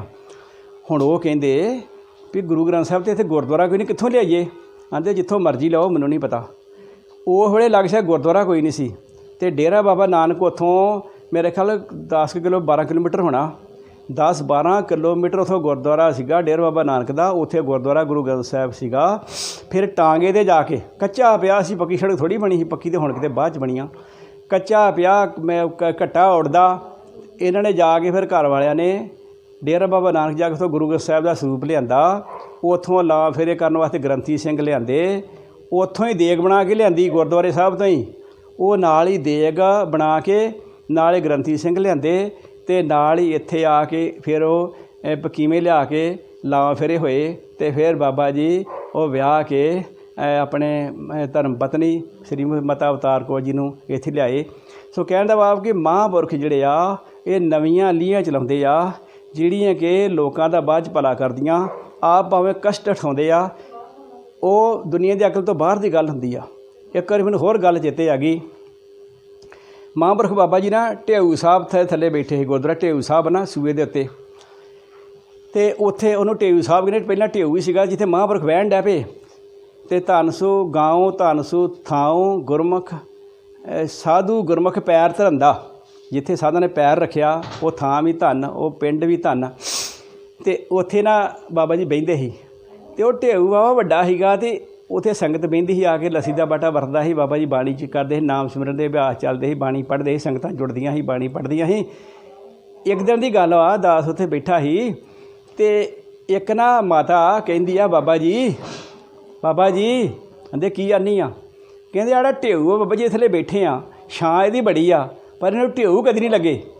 बाबा इहनूं ढेऊ कदी नहीं लगे, इहनूं आखो हाँ ढेऊ लग जाण। ते बाबा जी आंदे की आनी आ? आंदे बाबा जी इहनूं आखो ढेऊ लग जाण, ढेऊ कदी नहीं लगे इहनूं। ते बाबा जी तूं जे आखदे हाँ, तूं जे आखदे। आखे बाबा जी की आखां? अहें आखदे हे ढेऊआ तेरे थल्ले गुरु बाबे नानक दी संगत बहिंदी आ, ते तैनूं ढेऊ लग जाण। आंदी बाबा जी मेरे आखे नहीं लगने, मेरे आखे नहीं गए लगने, तुसीं आखो तुहाडे आखे लगने आ। आंदे तैनूं अहीं आखण डए आ, तैनूं अहीं आखण डए आ, तुं जे आखदे, तुं जे आखदे। आंदे की आखा? आखदे ढेऊआ तेरे थल्ले बाबे नानक दी संगत बैठी आ, ते तैनूं ढेऊ लग जाण। ते माई अनपढ़ सी, उन्हें कोई वाला खादा जां सिद्धी सी जां उन्होंने शरधा बोधी सी बाबा जी ते उन्हें सीधा ही कहा ढेऊआ तेरे थल्ले बाबा नानक बैठा वा, ते तैनूं ढेऊ लग जाण। वो माता इदां कहा। ਹੁਣ ਮਾਤਾ ਦੇ ਮਨ ਦੀ ਭਾਵਨਾ ਜੋ ਬਾਬਾ ਜੀ ਨੇ ਤੇ ਬਾਬਾ ਜੀ ਨੇ ਆਪਣੇ ਆਪ ਨੂੰ ਤੇ ਨਾਨਕ ਨਹੀਂ ਕਿਹਾ। ਉਹ ਤਾਂ ਕਹਿੰਦੇ ਸੀ ਬਾਬਾ ਨਾਨਕ ਜੋ ਬਾਬਾ ਨਾਨਕ ਹੀ ਆ ਉਹਦੀ ਰੀਸ ਕੋਈ ਨਹੀਂ ਕਰ ਸਕਦਾ। ਜਿਹੜਾ ਬਾਬੇ ਨਾਨਕ ਦੀ ਰੀਸ ਕਰਦਾ ਉਹਦੀ ਜ਼ੁਬਾਨ ਛੱਡ ਜੇ। ਬਾਬਾ ਨਾਨਕ ਐਡਾ ਵੱਡਾ, ਉਹਦੇ ਵਰਗਾ ਨਾ ਕੋਈ ਅਜੇ ਤੱਕ ਹੋਇਆ ਤੇ ਨਾ ਹੋਊਗਾ ਹੀ। ਉਹ ਤਾਂ ਆਪ ਪਰਮ ਪਰਮੇਸ਼ਰ ਹੈ। ਮਾਤਾ ਨੇ ਇੱਦਾਂ ਕਹਿ ਤਾ ਵੀ ਤੇ ਤੈਨੂੰ ਢੇਊ ਲੱਗ ਜਾਣ। ਉਹ ਨਾ ਉਸੇ ਸੰਗਤ ਦੇ ਵਿੱਚ 2 ਫੌਜੀ ਭਰਾ ਬੈਠੇ ਸੀ, ਮਾਸੀ ਦੇ ਪੁੱਤ ਭਰਾ ਬੈਠੇ ਸੀ। ਉਹ ਦੋਵੇਂ ਛੁੱਟੀ ਆਏ ਸੀ ਫੌਜ 'ਚੋਂ ਅਤੇ ਨੌਜਵਾਨ ਉਮਰ ਸੀ, 21-22 ਸਾਲ ਦੀ ਉਮਰ। ਅਤੇ ਉਹਨਾਂ ਦੇ ਮਨ 'ਚ ਆਇਆ ਯਾਰ ਆਹ ਬਾਬਾ ਜੀ ਨੇ ਕਿਹਾ ਵਾ ਵੀ ਇਹਨੂੰ ਢੇਊ ਲੱਗ ਜਾਣ, ਅਤੇ ਆਂਦਾ ਵੀ ਢੇਊ ਦੀ ਹੁਣ ਬਹਾਰ ਤਾਂ ਨਹੀਂ ਗੀ। ਢੇਊ ਦੀ ਬਹਾਰ ਜਦੋਂ ਹੁੰਦੀ ਪਤਾ ਲੱਗ ਜਾਂਦਾ ਵੀ ਆਹ ਢੇਊ ਦੀ ਬਹਾਰ ਵਾ, ਹਰੇ ਢੇਊ ਨੂੰ ਫੁੱਲ ਲੱਗਦੇ ਆ। ਆਂਦਾ ਵੀ ਹੁਣ ਅਸੀਂ ਫੌਜ ਚੱਲ ਜਾਣਾ ਛੁੱਟੀ ਕੱਟ ਕੇ। ਆਂਦਾ ਵੀ ਇਹ ਵੇਖਣਾ ਇਹ ਹੀ ਉਹ ਵੀ ਢੇਊ ਨੇ ਲੱਗਦੇ ਆ ਕਿ ਨਹੀਂ। ਆਂਦਾ ਸਾਧ ਬੜੇ ਵੇਖੇ ਲੋਕੀ ਆਂਦੇ ਬਾਬਾ ਘੁੰਮਣ ਵਾਲਾ ਸਾਧ ਵਾ, ਸਾਧ ਵਾ, ਸਾਧ ਵਾ, ਬ੍ਰਹਮ ਗਿਆਨੀ ਸੰਤ ਵਾ। ਅਤੇ ਆਂਦੇ ਸੰਤ ਦੀ ਗੱਲ ਤਾਂ ਬਿਰਥਾ ਜਾਂਦੀ ਨਹੀਂ, ਉਹ ਤਾਂ ਜੋ ਬੋਲੇ ਉਹ ਟੱਲ ਹੋ ਜਾਂਦਾ। ਆਂਦਾ ਅੱਛਾ। ਆਂਦਾ ਵੀ ਅਸੀਂ ਤਾਂ ਬਾਬੇ ਘੁੰਮਣ ਵਾਲੇ ਨੂੰ ਮੰਨਾਂਗੇ ਜੇ ਇਹਨੂੰ ਆਉਂਦੇ ਸਾਲ ਨੂੰ ਢੇਊ ਲੱਗੇ ਹੋਣਗੇ ਤੇ। ਆਂਦਾ ਗੱਲ ਠੀਕ ਹੀ। ਉਹ ਨਾ ਉਹਨਾਂ ਦੀ ਛੋਟੇ ਘੁੰਮਣੀ ਰਿਸ਼ਤੇਦਾਰੀ ਸੀ, ਸ਼ਾਇਦ ਭੂਆ ਸੀ ਉਹਨਾਂ ਦੀ। ਉਹ ਕਹਿੰਦੇ ਭੂਆ ਜੀ ਅਸੀਂ ਹੁਣ ਚੱਲੇ ਹਾਂ, ਛੁੱਟੀ ਸਾਡੀ ਮੁੱਕ ਜਾਣੀ ਹੈ ਛੇਤੀ, ਅਸੀਂ ਚੱਲੇ ਹਾਂ। ਇੱਕ ਦੀ ਡਿਊਟੀ ਕਿਤੇ ਹੋਰ ਆ ਅਤੇ ਇੱਕ ਦੀ ਹੋਰ, ਇੱਕ ਦੀ ਅਸਾਮ ਵੱਲ ਸੀ, ਇੱਕ ਦੀ ਸ਼੍ਰੀਨਗਰ ਵੱਲ ਸੀ। ਕਹਿੰਦੇ ਅਸੀਂ ਢੇਊਆਂ ਦੀ ਬਹਾਰ 'ਚ ਆਵਾਂਗੇ। ਢੇਊ ਲੱਗਦੇ ਉੱਥੇ ਵੀ ਢੇਊਆਂ ਨੂੰ ਉਸੇ ਬਹਾਰ 'ਚ ਹੀ ਲੱਗਣੇ ਆ ਅਤੇ ਇੱਥੇ ਵੀ ਉਸੇ ਬਹਾਰ 'ਚ ਹੀ ਲੱਗਣੇ ਆ। ਆਂਦੇ ਵੀ ਜੇ ਢੇਊ ਲੱਗੇ ਹੋਏ ਤਾਂ ਫਿਰ ਅਸੀਂ ਮੰਨਾਂਗੇ ਬਾਬਾ ਘੁੰਮਣ ਵਾਲਾ ਵਾ, ਅਤੇ ਅਸੀਂ ਉਸ ਬਹਾਰ 'ਚ ਆਵਾਂਗੇ ਛੁੱਟੀ ਲੈ ਕੇ। ਉਹ ਸਮਾਂ ਆਇਆ, ਉੱਥੇ ਢੇਊ ਲੱਗੇ ਵੀ ਇੱਥੇ ਵੀ ਲੱਗੇ ਹੋਣੇ ਆ। ਇੱਕ ਜਣੇ ਨੇ ਉਦੋਂ ਟੈਲੀਫੋਨ ਨਹੀਂ ਹੁੰਦੇ, ਚਿੱਠੀ ਪਾਈ। ਕਹਿੰਦੇ ਆ ਵੀ ਪਲਵਿੰਦਰ ਸਿਆਂ ਮੈਂ ਛੁੱਟੀ ਚੱਲਿਆ ਵਾਂ, ਹੁਣ ਢੇਊ ਲੱਗਣ ਡੇ ਈ ਉਹ, ਅਤੇ ਜਾ ਕੇ ਵੇਖਣਾ ਵਾ ਵੀ ਉਹ ਜਿੱਥੇ ਬਾਬਾ ਘੁੰਮਣ ਵਾਲੇ ਨੇ ਪਿਛਲੇ ਸਾਲ ਬਚਨ ਕੀਤਾ ਸੀ ਵੀ ਤੇਰੇ ਥੱਲੇ ਬਾਬੇ ਨਾਨਕ ਦੀ ਸੰਗਤ ਬਹਿੰਦੀ ਆ, ਤੈਨੂੰ ਢੇਊ ਲੱਗ ਜਾਣ। ਆਂਦਾ ਵੀ ਉਹ ਢੇਊ ਲੱਗੇ ਕਿ ਨਹੀਂ ਵੇਖਣੇ ਇਹ ਆ। ਜੇ ਢੇਊ ਲੱਗੇ ਹੋਏ ਤਾਂ ਅਸੀਂ ਮੰਨਾਂਗੇ ਇਹ ਵਾਕਿਆ ਹੀ ਬਾਬੇ ਨਾਨਕ ਦੀ ਰੂਹ ਆ, ਬੜੀ ਕਮਾਈ ਬਾਬਾ ਜੀ, ਫੇਰ ਤੈਨੂੰ ਮੰਨਾਂਗੇ ਅਸੀਂ। ਉਹ ਦੋਵੇਂ ਭਰਾ ਛੁੱਟੀ ਲੈ ਕੇ ਨਾ ਕੋਈ ਬਹਾਨਾ ਲਾ ਕੇ ਛੁੱਟੀ ਲਾ ਕੇ ਅਤੇ ਉਹਨਾਂ ਦਿਨਾਂ 'ਚ ਹੀ ਆ ਗਏ ਅਤੇ ਦੋਵੇਂ ਸਲਾਹ ਕਰਕੇ ਇੱਕ ਦਿਨ ਮਿੱਥ ਕੇ ਅਤੇ ਛੋਟੇ ਘੁੰਮਣੀ ਆ ਗਏ। ਆ ਕੇ ਅਤੇ ਨਾਲ ਉਹਨਾਂ ਪਰ ਰਿਸ਼ਤੇਦਾਰ ਇਸ ਛੋਟੇ ਘੁੰਮਣਾ ਤੋਂ ਲਏ ਅਤੇ ਉਹ ਜਾ ਕੇ ਢੇਊ ਥੱਲੇ ਗਏ ਅਤੇ ਉੱਥੇ ਬਾਬਾ ਜੀ ਫੇਰ ਉੱਥੇ ਬੈਠੇ ਸੰਗਤ ਜੁੜੀ। ਉਹਨਾਂ ਆ ਕੇ ਬਾਬਾ ਜੀ ਵੱਲ ਬਾਅਦ 'ਚ ਵੇਖਿਆ, ਪਹਿਲਾਂ ਢੇਊ ਵੱਲ ਵੇਖਿਆ, ਪਹਿਲਾਂ ਉਹਨਾਂ ਢੇਊ ਵੱਲ ਵੇਖਿਆ। ਆਂਦੇ ਯਾਰ ਢੇਊ ਤਾਂ ਬੜਾ ਭਰਿਆ ਵਾ। ਆਂਦੇ ਬੱਲੇ ਬੱਲੇ, ਆਂਦੇ ਐਡੇ ਐਡੇ ਮੋਟੇ ਢੇਊ ਤਾਂ ਇੱਥੇ ਸ਼੍ਰੀਨਗਰ ਵਾਲੇ ਨਹੀਂ ਲੱਗੇ। ਬੱਲੇ ਬੱਲੇ, ਆਂਦਾ ਬੜੇ ਮੋਟੇ ਢੇਊ ਲੱਗੇ ਆ। ਇੱਕ ਕਹਿੰਦਾ ਯਾਰ ਪਹਿਲੀ ਵਾਰ ਹੀ ਲੱਗੇ ਹੋਣੇ ਅਤੇ ਤਾਂ ਸਾਰੀ ਸ਼ਕਤੀ ਧਰਤੀ ਦੀ ਨਾ ਉਪਜਾਊ ਸ਼ਕਤੀ ਸਾਰੀ ਇੱਥੇ ਆ ਗਈ। ਉਹ ਇੱਕ ਕਹਿੰਦਾ ਨਹੀਂ ਯਾਰ ਸਾਧੂ ਦਾ ਵਜਨ ਕਰਕੇ ਵੀ ਲੱਗੇ ਹੋਣੇ ਓ। ਆਂਦਾ ਠੀਕ ਆ। ਉਹਨਾਂ ਨੇ ਕੰਨਾਂ ਨੂੰ ਹੱਥ ਲਾਏ, ਫੇਰ ਮਹਾਂਪੁਰਖਾਂ ਨੂੰ ਉਹਨਾਂ ਮੱਥਾ ਟੇਕਿਆ, ਫੇਰ ਬੈਠੇ। ਉਦੋਂ ਤੋਂ ਬਾਅਦ ਉਹਨਾਂ ਨੇ ਇਹ ਗੱਲ ਸੁਣਾਈ ਵੀ ਅਸੀਂ ਮਹਾਂਪੁਰਖ ਬਾਬਾ ਘੁੰਮਣ ਵਾਲਿਆਂ ਨੂੰ ਰੱਬ ਰੂਪ ਹੀ ਜਾਣਦੇ ਹਾਂ। ਅਸੀਂ ਤਾਂ ਇਹੋ ਕਹਿੰਦੇ ਹਰ ਕਾ ਸੇਵਕ ਸੋ ਹਰ ਜਿਹਾ, ਭੇਦ ਨਾ ਜਾਣੋ ਮਾਨਸ ਦੇਹਾ, ਜੋ ਜਲ ਤਰੰਗ ਉੱਠੇ ਬਹੁ ਭਾਤੀ, ਫਿਰ ਸੱਲਾ ਸੱਲ ਸਮਾਏ ਦਾ। ਸੋ ਇਹ ਮਹਾਂਪੁਰਖਾਂ ਦੀ ਕਥਾ ਅਕਥ ਵਾ, ਇਹਦਾ ਕੋਈ ਕਹਿ ਨਹੀਂ ਸਕਦਾ। ਇਹਨਾਂ ਦਾ ਮਹਾਂਪੁਰਖ ਇਹਨਾਂ ਦੀ ਕਮਾਈ ਦੀ ਬਰਕਤ ਵਾ।